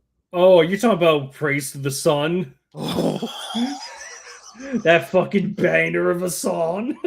dude, I can't wait for the edits we're gonna get for the Elbaf anime with this song. Oh my god, I legit just got goosebumps right now just thinking about it. Like, oh my, and again, Nika was mentioned by the Giants, by Dorian Unfortunate. Brogy. But yes, Oh, he did. I I have have, my grudges, damn you. Let me have mine. but like, I don't know. I really like, especially the first episode of Little Garden. Really great way to set up everything. Episode 2 with like the fight with Baroque Works, I thought was really good as well. A bit campy too, especially with Zoro. Uh, I do like how again Zoro's a bit more serious in this arc, but yeah, I like what they did with it with like the wax. Also, very interesting consistency with the wax. I'm just gonna throw Yeah, that out. yeah. Perfect Yeah. 1-to-1. Oh, and Sanji gets a fight against the against an otter. Which fun fact, because I didn't recognize this the first time around. Apparently, the second opening was playing while he was on the phone having Dude, Crocodile on yeah, hold. Jay was like on a mad hunt. He discovered that on his own. Hmm. Because he was trying to figure that out for like 20 minutes. But Yeah. he put it together. That's just a quick rundown of some gushing moments. So yeah. Yeah, my notes on that. It's like I really like how episode 2 was Nami's focus, episode 3 was Zoro's focus, 4 and 5 are Usopp's, Yeah. which I really do appreciate, and I really do like how Usopp kind of had like a little bit of an awakening, thanks to Brogy. But yeah, I think the action was at its weakest in episode 5. There were a couple moments. I think the one that stands out to me is when Usopp he fires an exploding star at Zoro, and then you have this very quick blaze, and then Zoro just jumps with the flaming swords and cuts and survives. Like, I'm fine with the cut, but it's like it's so weird. It's like, but wait, that the explosion caused him to get free. His sword's got fired. It's like, I feel like it happened too fast. I think it would have been. I think what could have been better executed was if Zoro yelled, "Usopp, just shoot!" and then Usopp shoots at his foot, and that causes the explosion. That causes the crack, and then Mr. Five chuckles for a moment, and then Zoro launches out of the flames, and in that brief moment, the sword's on fire slashes him. Yeah, I think that could have been better, but it was a little weird. The Mr. 3 stuff was cool, and also I don't buy that Luffy saved Dory. That's like one of the big complaints I have from this season. Yeah, that was just kind of that was just kind of like, oh, he saved Dory. Okay, wish we could have. That's one of the times I'm just like, wish we could have seen that, but yeah, our first case of off-screen shenanigans. Yeah, but again, like that just feels like a nitpick, at least for me. Almost, yeah. You know? I think the only reason it feels weird is like, how did you free him on your own? How did you do that? Yeah. But yeah, no, I love how unsettling they made Mr. 3 and Miss Golden Week, because like again, this show does a really good job of setting up what they're going to do with these characters, because like I think it was Mr. 5 and Miss Valentine. One of them had made a comment earlier on, where it's just like, yeah, those freaks and all that, and it's just like you kind of think of that as a One Piece fan, like, okay, yeah, they were kind of freaky in the main series. They weren't like this. They weren't like a sociopath like freaking Miss Golden Week or freaking Mr. 3 creepy ass. Yeah. Oh, I almost forgot the moment that I popped off the most. Okay, it was Mr. 5. Is when they just went Hikoku sovereignty. I popped off. That was I like that too, with the giant goldfish and all that. Yeah. I could have made sushi out of that. Yeah. Oh man, and the chemistry between Dory and Brogy, I fucking love it. Where it's like, I just remembered why we were fighting. I killed a sea monster that was bigger than yours. What? Are you questioning my sanity? I deny its existence. Yep. Oh, like the actors nailed Dory and Brogy. Yeah. I thought like, I gotta say, it's like the casting in this show has been fucking perfect. Yeah, and again, it's that heart. It's that heart that this show still has when it comes to One Piece, and when it comes to the adaptation and the direction that they're going with a lot of stuff and what they're setting up too. And all that, like it was really good. And also, I know we're like jumping back and forth with Little Garden and all that, but like I feel like that's kind of this arc itself is really just kind of talking about some of the changes and adaptations, because again, they were pretty faithful with Little Garden. Oh yeah, absolutely. Like, but I do like how they did Miss Golden Week's power, like kind of showcasing it a little bit. And yeah, I thought that was really good. I think it works so well because they treated it like a JoJo stand ability, where it's like, villain strikes, what is this power? And then you just see another display of it. It's like, I think I'm starting to get a grasp as the viewer. And then she reveals it, and it's like, it makes sense. Oh! I love Zoro I love the Zoro and Sanji part where Zoro's just standing there cutting fruit, and Sanji's just like, "Oi, what are you doing over there?" And he's just like, "I'm just cutting fruit." Just like, Oh, I'm gonna sorry, bring the I just dinosaur back that I killed. dude, it carried out through the whole season. That little feud, it was great. Yep. I just remembered another critique of mine. Mhm. It was Miss Golden Week told Luffy to go into the sea, and it's Oh like, yeah. but then the paint will get off. Well, by then he's already in the sea, drowning. You know. I think he would have. I think the whole thing that would have been funny is like he steps in the water, then his mouth comes back up. It's like, wait a sec, what was this? And then he'll get out. I see that. Yeah, I could see that. Also, oh man, I kind of feel bad for her though. She got all that paint on her, and then she's just started tripping. Just kind of exploded. Oh, sounds like me on a Saturday night. But anyways, that's besides the point. Yeah. Oh man, I don't know. Just Little Garden was fine. Like Good shit. I don't have much more notes beyond that. I mean, yeah.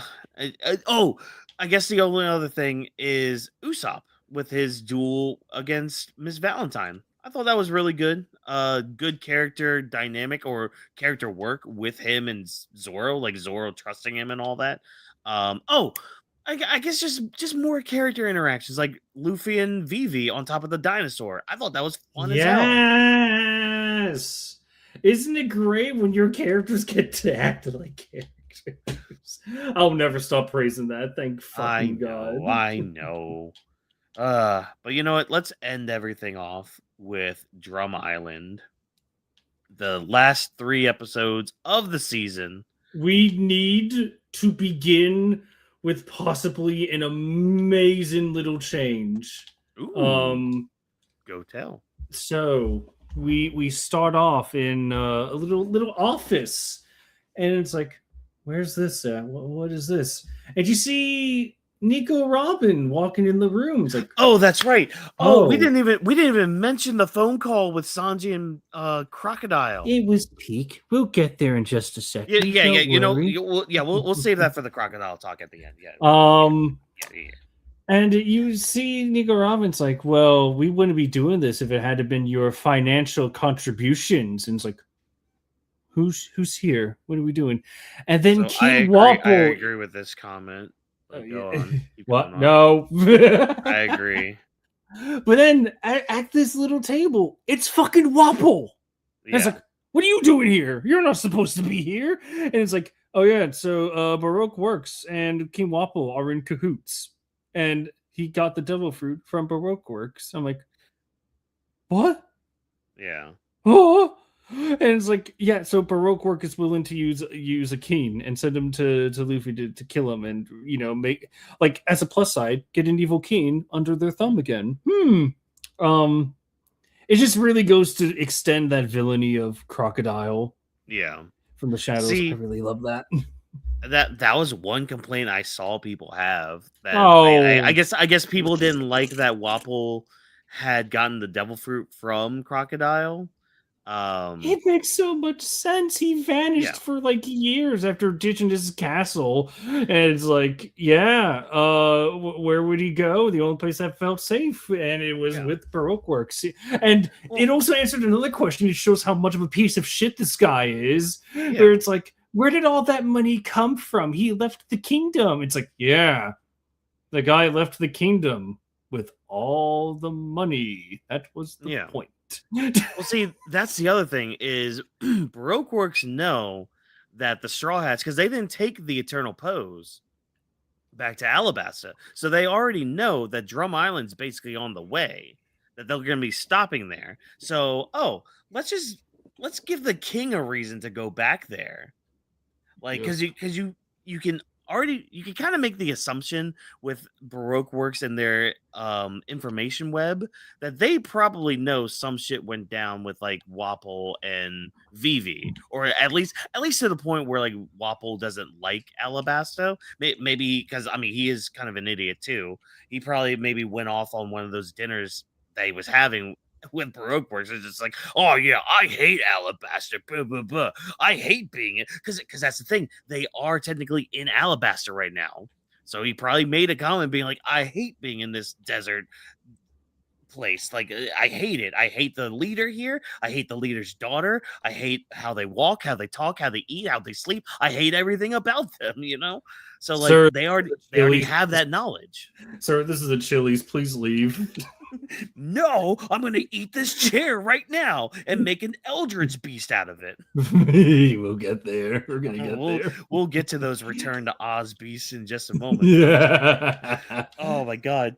But no, I liked it because, like, again, it's not only just like what you were saying, but also it matches perfectly well with Baroque Works and how they want to like keep Vivi away from Alabasta. So hey, let's just give this corrupt king a fruit. Let's have him just Kill. run some shit. Yeah, just kill. Let him be a dick. With his Power Rangers minions. Ah, that's great. I love that. But yeah, so Drum Island, Nami's sick, and all that. We're gonna get her healed up. We do the scene. We do the scene with Luffy, you know, kneeling, learning again. You know, don't have to punch everybody and all that. Interesting. They decided to do the thing where it's like they walk up to the village instead of like with the anime and manga, them sailing through like that canal or whatever. But that, you know, again, creative liberties and all that. I do want to point out, while it's still in my mind where you said Nami is sick, I do want to mention how funny it was when Kuria says it's like, yeah, you got hit by like some prehistoric tick or parasite thing. Like, only like you would have to be walking through the jungle and some like with your bare skin exposed. Like, yeah, that's what happened. It's like, oh, you idiot.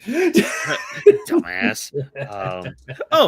And I mean, we keep talking about character interactions and all that stuff, but like some of the moments on the ship too were really good. Like, especially that moment where Nami does pass out, like because they're having the party after Little Garden and all that. Everybody's having fun and everything, and like we get that moment with Vivi, like realizing, okay, she can kind of start letting her guard down just a little bit around everybody. Dalton's actor, though, the guy who played Dalton, I really liked him. I loved him. I wish we got a little bit more with him in his bison form, but again, I understand why, you know, because yeah, he was the first Kyros. That's how he act. Like, that was what I was given the impression. It was like, this is the first Kyros from Dressrosa. Pop off, Dalton. Go for it. You're the best. Yeah, I thought he did really well.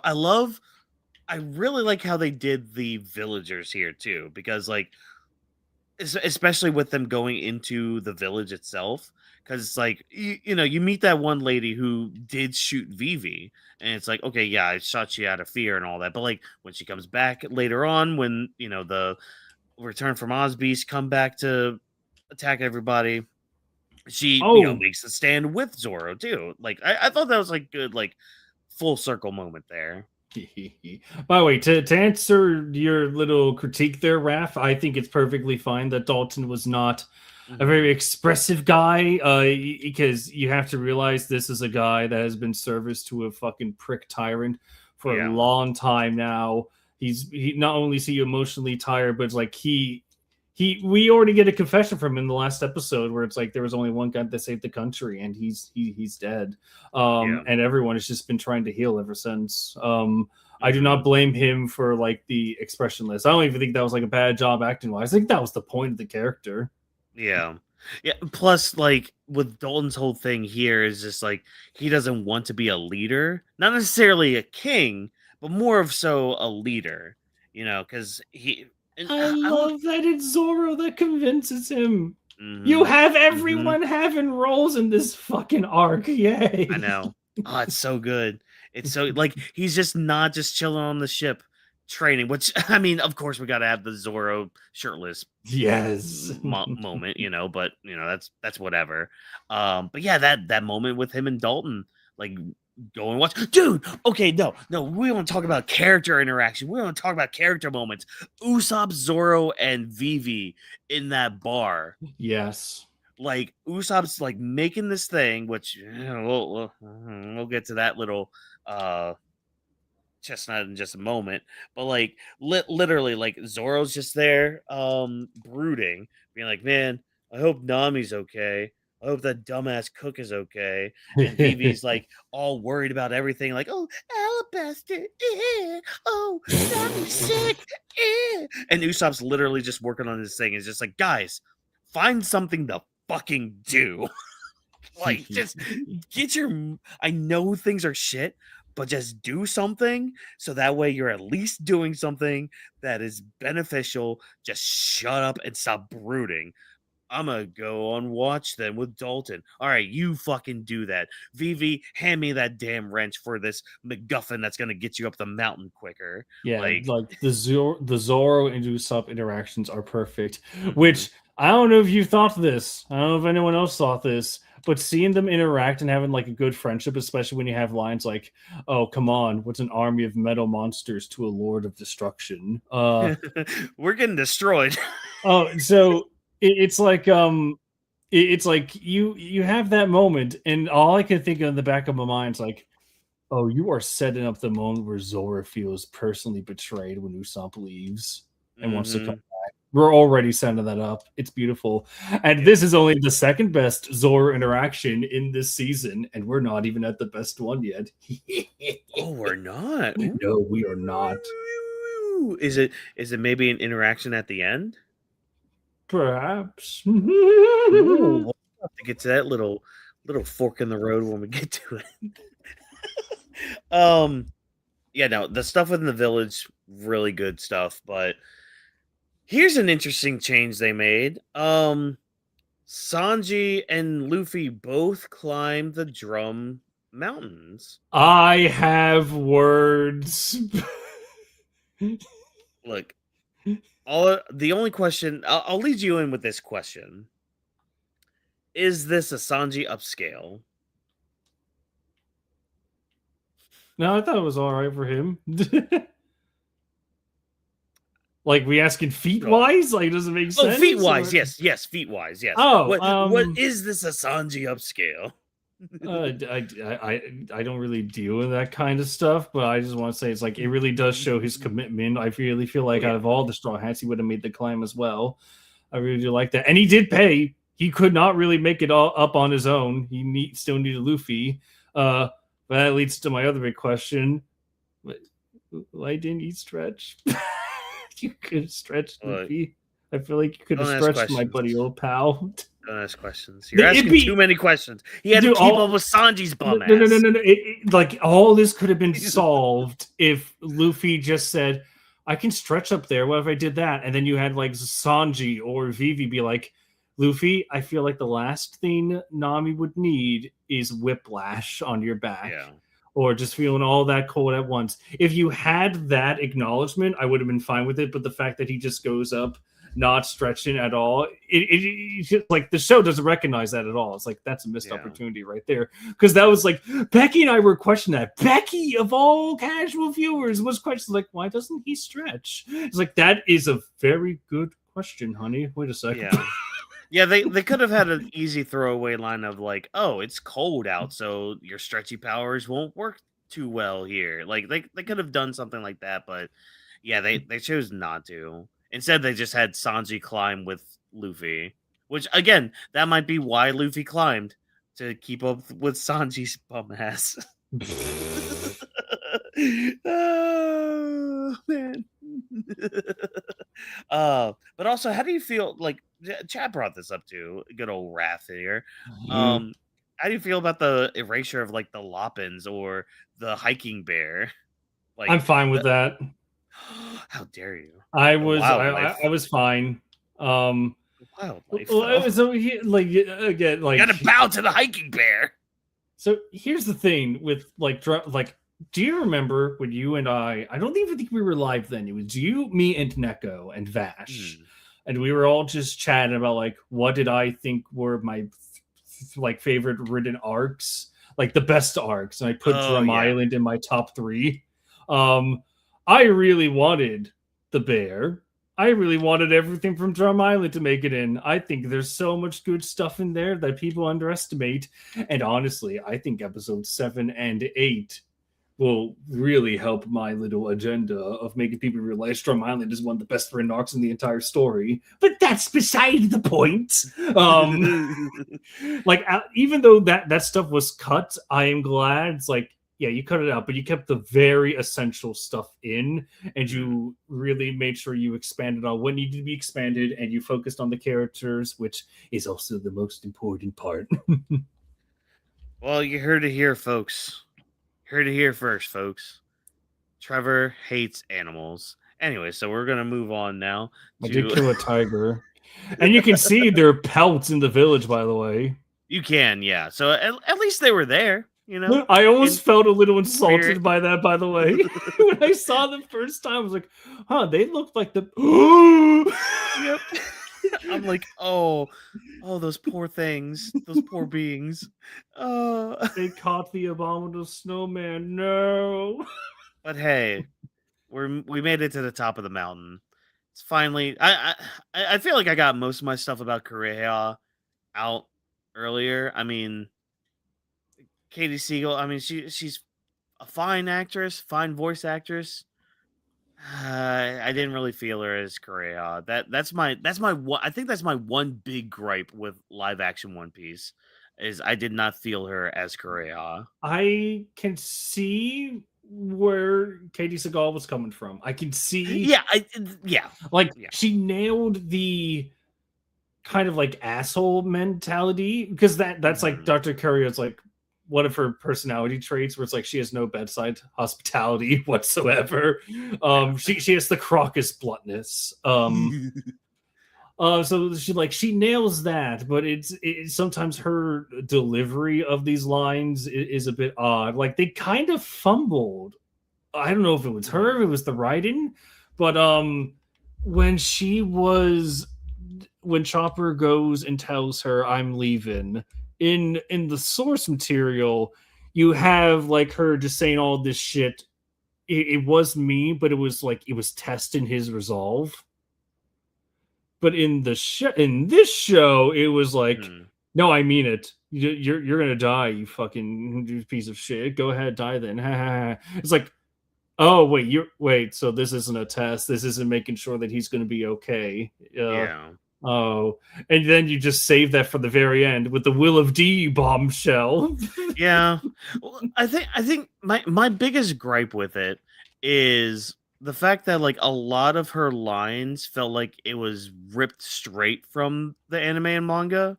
And that was my issue with a lot of Drum Island. Because fun fact, folks, Drum Island, for me at least, might have been one of the weaker parts of the season for me, because it felt like a lot of the dialogue. I mean, again, we're doing an adaptation, so I get that, I understand that, but it felt like a lot of the dialogue from people felt like it was just regurgitating the anime or the manga. It didn't feel like the character, like they were characters. So like, for example, with like Zoro and Dalton having their moment in the lighthouse, I'm just gonna say a lighthouse, in like the watchtower or whatever, that felt human, that felt great, that felt pretty dang good.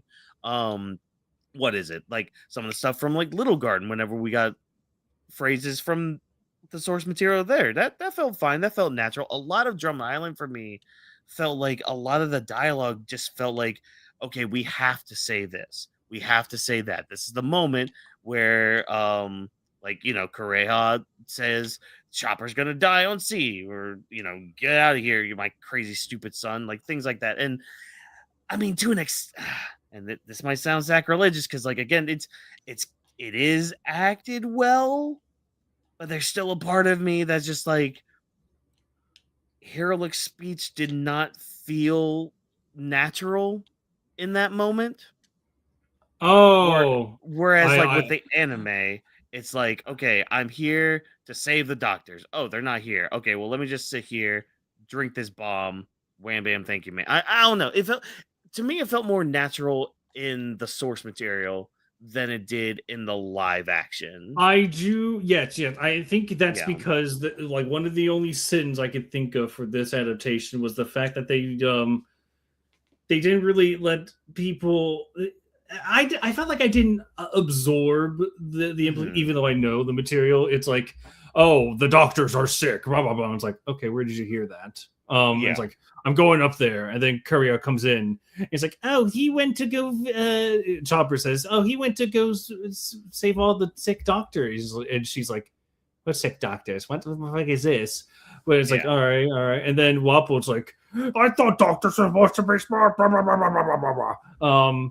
And you don't really get the realization for Hiriluk. You get the realization as an audience member. You don't. I didn't feel like Hiriluk realized that. It's like, oh, okay, so I'm gonna blow up.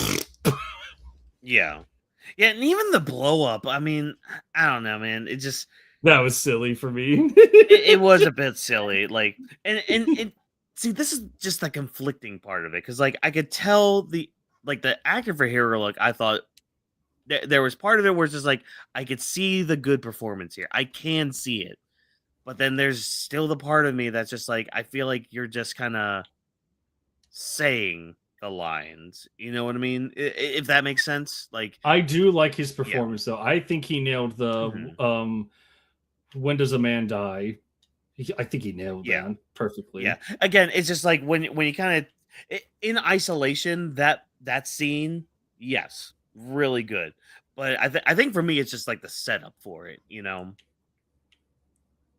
I could see that. I could see where you come from. I thought it was okay, but again, fine. it's one of those conflicting feelings where it's just like I get it, but it's not. It just wasn't really hitting for me. You just you thought it could just do better than.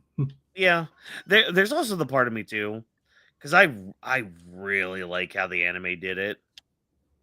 Oh yeah, mainly because of the musical score with Ave Maria playing. I was about to say, and I'm just sitting here like we're having this epic music score playing, and the score is good. It's beautiful. It's great. But god damn it, Ave Maria was so perfect for that moment. It's such a somber, like heartfelt moment too. Like, especially with Chopper. I am still mad that it was only Dalton confronting Chopper downstairs. I'll get to Chopper here in a little bit. We'll get to that CGI thing. I thought it was okay that it was only Dalton. I don't know. I think the main reason is because it's like if everyone went to stop Chopper, I feel like Chopper wouldn't have survived. I think it's mainly just like the setting of it, because I do really like how, like, with the source material, it's like they're all on top of the mountain, they're all like there in the circle and all that. Like it was all just right there. Like it wasn't inside the castle, it was outside. And then like right after the explosion, you have Chopper going through like the dust of smoke and all that. Like thematically for me, that is just so freaking good. But I get what they're going with the live action. I get that, I understand it, but it just didn't hit for me, really. Alrighty then. Yeah, which brings me to good old Chopper. The best part. Actually, I should say this is I think I know I said it to you. It should be said because I don't think I said it on live yet. This broke my fiance. The Chopper flashback. It destroyed. Like it was the moment happened where I was tearing up a little, and she was definitely tearing up during certain parts of the backstory. I think it started when Hiriluk shut out Chopper and kicked him out. That's when it started. And then I like how they did that. I did like how they did that. And then the moment when Courier says the skull and crossbones doesn't mean greatness, it means lethal, you fool. Becky jumped from the couch and she said, I'm done. I can't take any more. It's worse and worse. Oh, Becky. So, just wait till later on. So I was like, it's okay. It's like it was actually it was a kind of serious moment. It's like, if you're done, we're done. That's okay. It's okay if you can't do any more. But we did order, like, we ordered some food to come over Mhm. just to celebrate, and I think that helped her just a little bit, just to Okay, good. get over the thing, because she was able to watch it all. And I did tell her, I was like, that's the worst of it. Mhm. Well, the worst of it is here, Luke Dylan, but Yeah. um like, if you can get through this part, you'll be perfectly fine. So yeah, she got through it. We powered through it together. Good. As any couple should. So But yeah, yeah. it was fucking great. But Yeah. yeah, so I even told her by the end of this whole show, and it's like, you need to know that the death of Luke and how Drum Island ends, it's like a rite of passage for fans. Yep. But do know, it's not the worst one. Nah, nah. You wait, because when a certain hot-headed boy comes in. Oh. Oh I'm yeah. actively yelling down the stairs. Hopefully she heard that. Good. I hope she did too. Knowing the setup of your place too. Um yeah, so okay, so Chopper in live action. I thought he was fine. The person they have voicing Chopper also I thought was really good. It's still it was one of those things where it's just like, I hear your voice. It still takes me back because I'm still used to a certain Chopper voice, but it's not a bad performance, not at all. There were times with like the Chopper effects, I'm just like, this could have hit a little better if it was actually animated instead of this 3D animation. And again, I know that's just a personal taste kind of thing. So like, it was during the flashback, like when he arrived at the castle and starts like screaming bloody murder, the hero looks dead. I'm just like, kind of wish this was a little bit more expressive, but okay. That, you know, there are limitations with trying to make it look live action or like a real life reindeer with a blue fucking nose and all that. I actually thought he was perfectly expressive. I didn't get a sense of, underselling It's at all from him.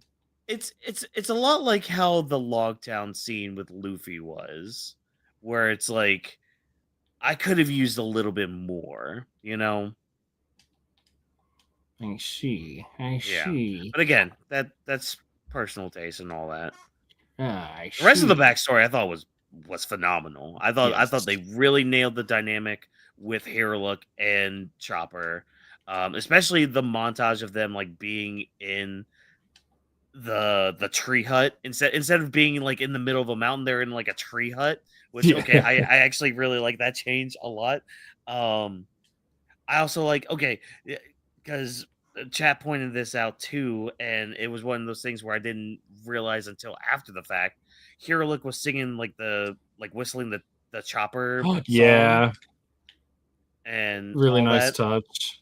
I mentioned the thing about the shit from Chopper. Like the first one was funny. The first one got a laugh out of me, but then episode 8 came around, and it's just like him and Sanji were just like, ah shit, the whole time. I'm just like, by the Fine. third time, I'm just like, all right, well, Fine. yeah, whatever. 3 times is better than the 15 with Bucky. That's all I'm saying. Or the 150 something from South Park, but you know, that's besides the Or the point. 3 billion from Aspen. We could keep going for ages. Yeah, I know. But yeah, I mean, I thought they did Chopper fine. I thought they did, you know, again, the effects fine. I thought the voice actor was fine with it. I'm glad they did do the thing where it's like, we're actually gonna have somebody playing Chopper on set. So it's not Yes. like they're just acting out with like a still figure like their Sonic movies. Um, so that was a cool plus. I really like that. I just like I said earlier with Herolick's actor, I'm glad he got used to the wig because there were certain moments in certain scenes. It was they were probably filmed before the fact too, like before he got comfortable with it, because there were moments where I'm just like, oh, you seem uncomfortable with that thing on. You you're acting kind of stiff, and it's not because of like direction or you're a quote unquote bad actor. It's just like because your focus is somewhere else, so you're actually trying to be on balance with yourself physically. Yeah, Yeah, I but just and it's just nice knowing that there's an adaptation of Drum Island that exists, yeah, where it's like nowadays with adaptations, if I don't know, just if the fucking MCU had to make an adaptation of this, I don't know why I'm bringing them into this shit, but why are you bringing them in this? yeah, it's Why? like you know Why? we are in an Why? age where like some adaptations are just horribly butchered, or True. it's like you have these ideas, or it's like let's do a story on this, and it's like oh okay, are you going to use the blueprint? And it's like what's that? As they throw it in the shredder. What's This that is not. taste like? Yeah, it's like this is not one of those cases. This is just. It's like Hmm. the flashback in particular. It's like you understood the assignment. You Yeah, all knew what you were doing. I am very proud of you. yeah. So It's just nice talking about good stuff, you know. it, Just it really is, and even we had mentioned the fight with Wapple too, and his two guards. I always forget their names, but I Thug did one. like, yeah, I did like the tag team with like action wise with Sanji and Chopper versus those two. Thought was really good choreography wise. Shows that Chopper is gonna fit in quite nicely with the crew. Also, apparently apparently people didn't know this. That was a dude in a suit in the heavy point. Really? They did. Yeah. Oh, okay. Oh yeah, that was a dude in a Well, suit. Like I can like an actual understand. like chopper suit. I can understand that because you know there's Mm, like 2 out of 3 forms was CGI. yeah. I, Well, I don't blame anyone for thinking that. that is another thing I'm kind of sad we didn't get. That we didn't get the Rumble Ball stuff. Like we got the hint, like Oh we saw them, yes, but we didn't get like the whole defense point, the whole explanation of like the speed point or the brain point and all that.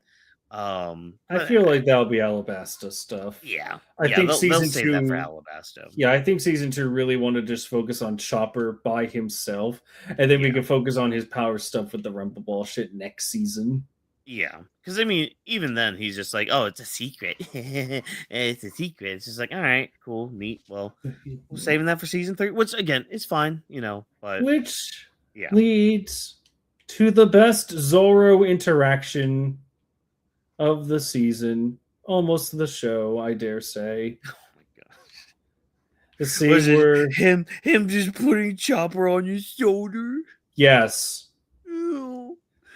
because honestly, I wasn't expecting anyone to like. I was expecting anyone that wasn't Zoro to do that. Mhm. Who does it? Zoro, and it's just it really goes to show you. It's just like, hey, when you're on the crew, you're a member of the crew, and even Yep. Zoro had his little heartstring tugged a little, which I admire that in a character. You know, I love that in the Resident Badass where he can show he has a soft side, and he has proven that throughout the show. So I'm just Yeah. really happy with that. Part of the ship, part of the crew, Exactly. Oh man. Yeah, and I did like the effects of the cherry blossoms too, like especially with them Yes. exploding and all that. Like that was really good. I did like that. Um I'm trying to think. Oh, the Eldred's okay, so Wapple's how did you feel about Wapple's how they decided to show Wapple's devil fruit powers? So it's like a win and well, Mhm. it almost turned into a lose Yeah. because this is a devil fruit that is very problematic. Not story wise, but Mhm. very problematic power wise. You know, you Right. gotta be very careful because now it's like you took the devil fruit that just it lets you eat anything and turn whatever you eat into whatever you want. And they took that by making a monster army, which allows Zoro and Usopp and the townspeople to do something. Yeah. Um, which on one hand, it's really cool. On the other hand, it's like, oh, you just made an army of like unstoppable metal men, and the only way to lose is to defeat yourself. At first, I thought like, man, how like that's a really sick power. I can't believe you got that. And I almost let the source material get into the way because I almost forgot. It's like, wait a sec, who gave you that fruit? Oh, that's right, the criminal organization.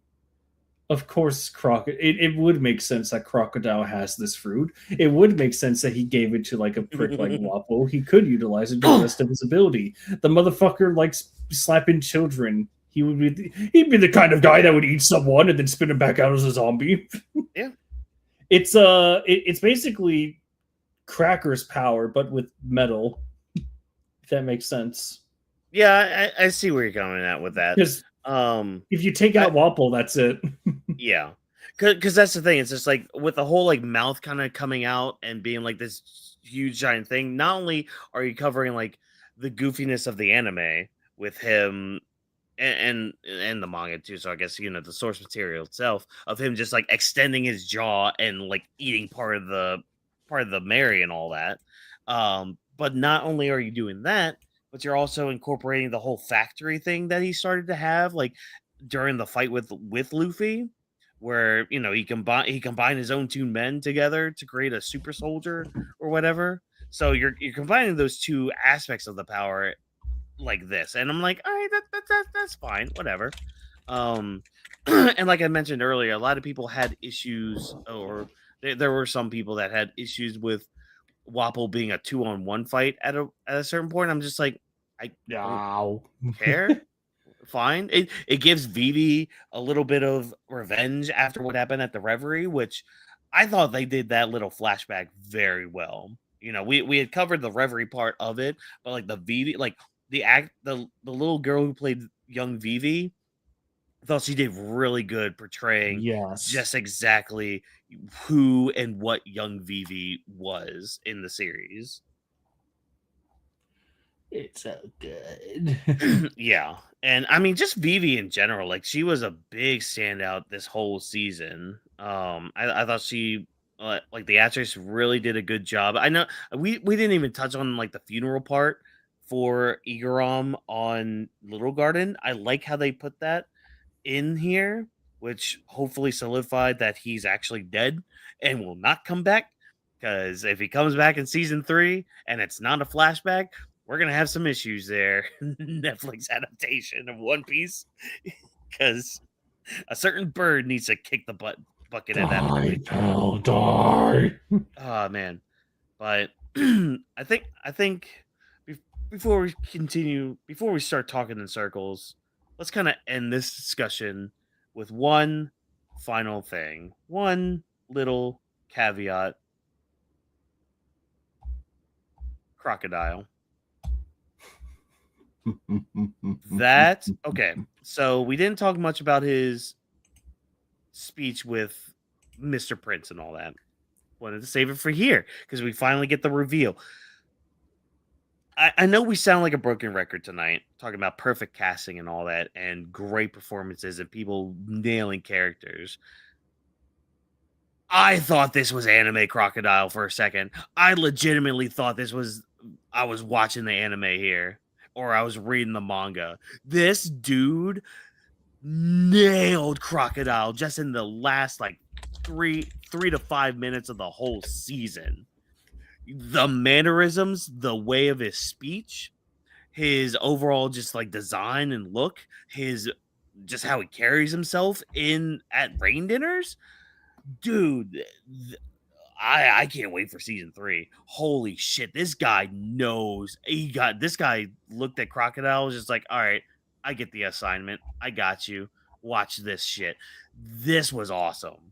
Just a short interactions in this season was enough for me to be like, yep, you're Crocodile. That's it. That's all I need. You nail it. You got it. Good job, dude. Do you know what one of his? I don't think it was his first role, but I'm gonna. If I say the actor's name, which is Joe, I'm gonna hopefully say this right. Joe Manginot. God damn it! I think I know who you're talking about. Do you know what his what one of his starting roles was? Wasn't he? I want to say he was on The Sopranos, wasn't he? Looking right now, no. Okay. He was in Spooderman. He was in Spooderman 1 and 3. Wait, was he Sandman? He was not Sandman. That would have been Okay. hilarious. All right, I give up. Okay. Do you remember the bully Flash Thompson? Oh, he was. He's Flash.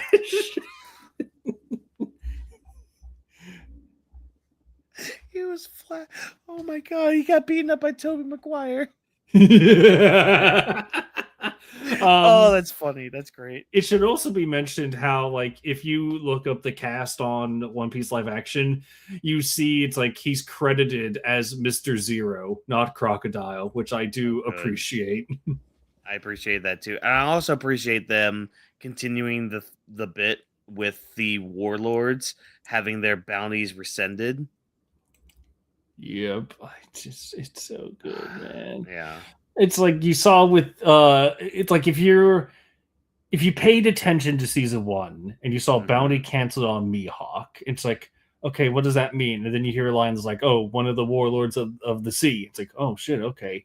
And then you have the same thing happen with this guy. It's like bounty canceled. And it's like, wait, same league as Mihawk? And it's like, yup. Same caliber. Yeah, I mean, I'm sure there are people that would argue that caliber statement, but go ahead and argue with a wall. I don't give a shit.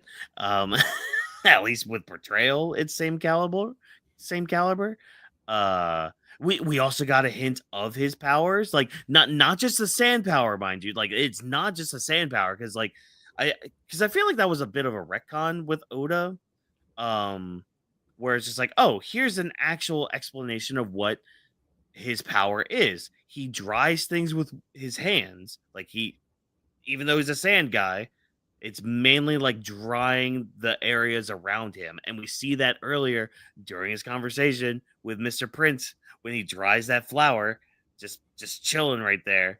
I thought that was really good. Really like good. Again, it's that hindsight thing. Like they can show that and they can set that up early to be like, all right, yeah, this is basically going to be part of his powers and all that. And we can continue that on when we get to season 3 with like the whole idea of like, oh yeah, it hasn't rained here in ages because of Crocodile and all that. Like this show does a really good job setting things up and paying it off really well. Again, hindsight, It's just, man, I can't wait to see what happens with how he does season 3. It's gonna be fun. I can't wait for season 3, and hopefully you guys can't either, because I don't know about you, but again, we kind of sped things up a little bit, just because of time. Because man, if we broke down a lot of shit from this season, we'd be here till like the end probably Friday at least. Because there's a lot that goes on. There's a lot of good things, a lot of things you could nitpick as well. But I think as like a final statement, at least for me, I really liked it. Yeah, there were some things that didn't fully vibe with me, I guess. A couple, and again, a lot of them at worst are nitpicks. Like I thought they did a phenomenal job with season 2, and anybody saying that this was better than season 1, yeah, I fully agree. Like they actually came out and was just like, okay, yeah, you guys liked season 1.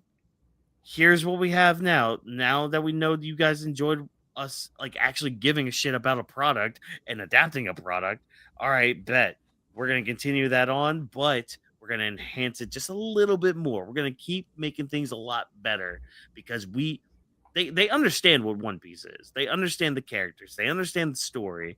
They understand that, like, okay, because of all this happening, we can tweak things here and there to make things either better or set things up for later on or give a nice little nod to like long-term fans. So like the whole idea of like the whole God Valley incident, for example, like we literally got done with that in the manga like 2 months ago. About 2 months ago. Like at the end of 2025, we were done with the God Valley incident. We were done with the Loki flashback, and we're just now getting it referenced in the One Piece live action. Like that's just a reward for us long-term fans. But like it sets up so much more for like people, like your fiance, for example, who isn't that deep into One Piece, but is experiencing it through the live action. So they're getting it set up so that way it can be paid off later on, if it actually does. I don't know if they're gonna really get that far with the live action. I really don't know, but yeah, I very much enjoyed this season, and I'm just happy that we're getting an actual live action adaptation that's actually good. Like it's not just a Dragon Ball Evolution thing. It's not your Full Metal Alchemist live action series. It's not your Netflix Death Note live action series. Oh, It's actually something good. What about you, Trevor? What final thoughts do you have about season 2? it's just really good, man. There are legitimate complaints on my side, but it's nothing like it. This is the nice blessing. It is nothing soul destroying. It's nothing that breaks the episode in two. I am so tired of experiencing media nowadays that does that on the regular. Yeah. It is so refreshing that I can just go into the show and be like, oh yeah, that makes sense. Oh, just building off of that, we're doing setups and payoffs everywhere. We're having character. It's just been a really good time. I am loving season 2. You made me very happy with how they're doing this. So now it's time for season 3, which means now the cycle begins anew. Will this be a good season 3? Or are we about to do Castlevania season 3? How are we going to do? Look, I'll take your word on that with Castlevania. I have no stakes in Castlevania, so there's that. It's like where it starts off like, okay, all right, I see the idea. And then it just goes like, wait, hold on, what are you doing? And then just sets up for absolutely bombastic fuckery. It's like, what? Oh, fun. Great. Cool. Awesome. Well, hey, that's what we went for. Ooh, almost 3 hours. Man, it's been a while since we've done a long stream like this. Oh yeah. Like, I'm not complaining at all. I love this. Great conversation we had. A lot of gushing and all that, but maybe next Brethren Court we can start arguing. Because next Brethren Court we won't have the live action anymore. We'll be talking about the actual series. We'll be talking about the manga then. Maybe the anime, because the anime does come back soon. Oh no. Wait, you guys had a One Piece live action event in your town? What? That's crazy. That's insane. I love that. Yeah. So, okay. So this is basically the end of episode 1 of the return of the Brethren Court. Yeah. So again, like I said at the beginning of the episode, this is going to be like a monthly kind of show kind of thing where we do talk about One Piece, because sometimes, the weekly talk or the weekly grind when it comes to the manga, sometimes it can bog you down a little bit. So, why not just save it for the break weeks? Give us something to talk about during that time when we're waiting for the next One Piece manga chapter to drop. It'll give us a good time to kind of reflect on a few things with the chapters. And oh yeah, good. Yeah, trust me. Yeah, planning on the Brethren Court being a regular thing like that. So yeah, during break weeks, I'm at least going to be on here. Trevor might be on here, just depending. Always. Regarding Stone Ocean discussion. Oh God. Oh God. One of these days. Oh, eventually. Fucking God. I mean, oh dude. Oh shit. Wait, when is Run's coming out? When? I think this week. No, it isn't. I think that first stretch is this week. Steel Ball Run. Oh fuck! It's March 19th. That's 5 days away. Oh shit, we're not ready. We're not ready. I'm gonna die. We don't even know what they're doing beyond that. Like, they've only announced this first leg of the race. I swear, if they no, this is One Piece talk. One Piece talk. We'll talk about JoJo another time. We'll talk about JoJo another day. No, don't get us distracted with JoJo right now. We're on One Piece right now. No, don't make me get on that. Yeah, no, we'll be on here during the break weeks talking about One Piece, whether it's the chapters, whatever big things happen from that. Anything news related that might come out of One Piece, like Oda, like for example, Oda was on a podcast with Inaki for One Piece live action. He mentioned the Luffy singing to Laboon being one of his favorite scenes from live actions. So there's fun things to learn from that, but there'll be that. There'll be, like, let's say an SBS comes out during that time, we can hit on that. You know, don't you want to know if the women of One Piece wear underwear underneath their Elbaf skirts? We'll find out on the next SBS questions. Dude, that was an SBS question on the last one. Somebody wrote in, they were just like, do they wear panties underneath their Elbaf outfits? And Oda's just like, stop trying to ruin our dreams. It's great. But Trevor, Trevor, it's been ages since you've publicly talked One Piece. Aren't you excited to start this? It's about the live action, but do know, brother, if we mention Year 5 or Gorosei, no one is safe from me. You mean this little guy? Look at him. He's all suffer my wrath. Oh, pish posh. You're just a hater of fun. Like, I'll give you the Gorosei. That's fine. They deserve every bit of negativity their way. The Gorosei allowed Gear 5 to happen despite everything. It shouldn't exist. Fuck them. Fuck Gear 5. I hate it all. I'll be damned if you talk shit on my Wukong. Gear 5 is a shitty Wukong. Oh my god. I'm ready to wage war again. Chad, hopefully y'all are ready for all this. Because we're gonna do this. We're gonna do this until the series ends, I think. And even beyond the series. Fuck it. We'll talk about One Piece. We'll still talk about it. I don't have an outro yet for it. Again, I'm a lazy piece of shit. Go follow Trevor's new channel, Cloudy Crescent, for all your fun needs, whether it's an 8-hour music fest of Sonic music, or talking about Disney parks, or eventually Banjo-Tooie, or eventually us watching Disney movies. Oh yeah, we may need to re-record the first one again.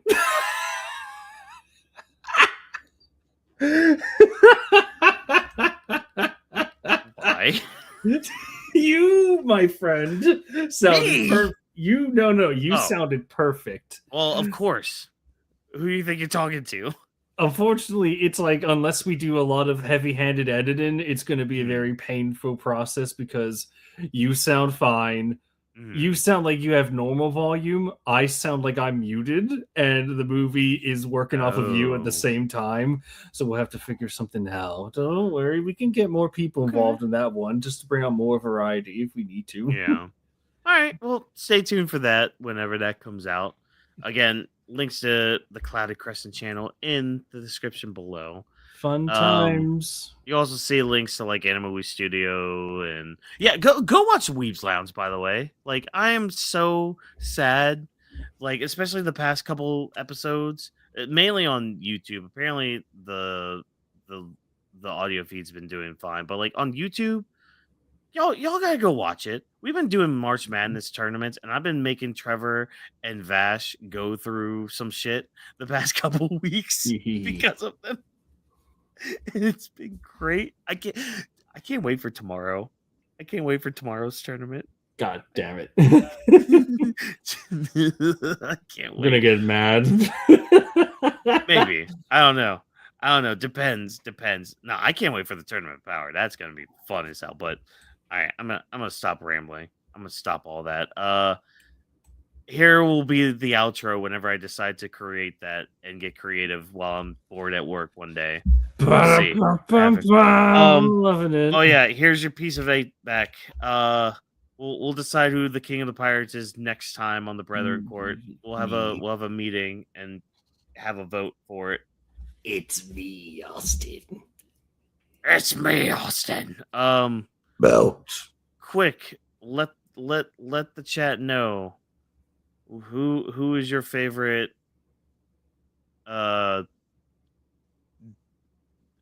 digital circus character.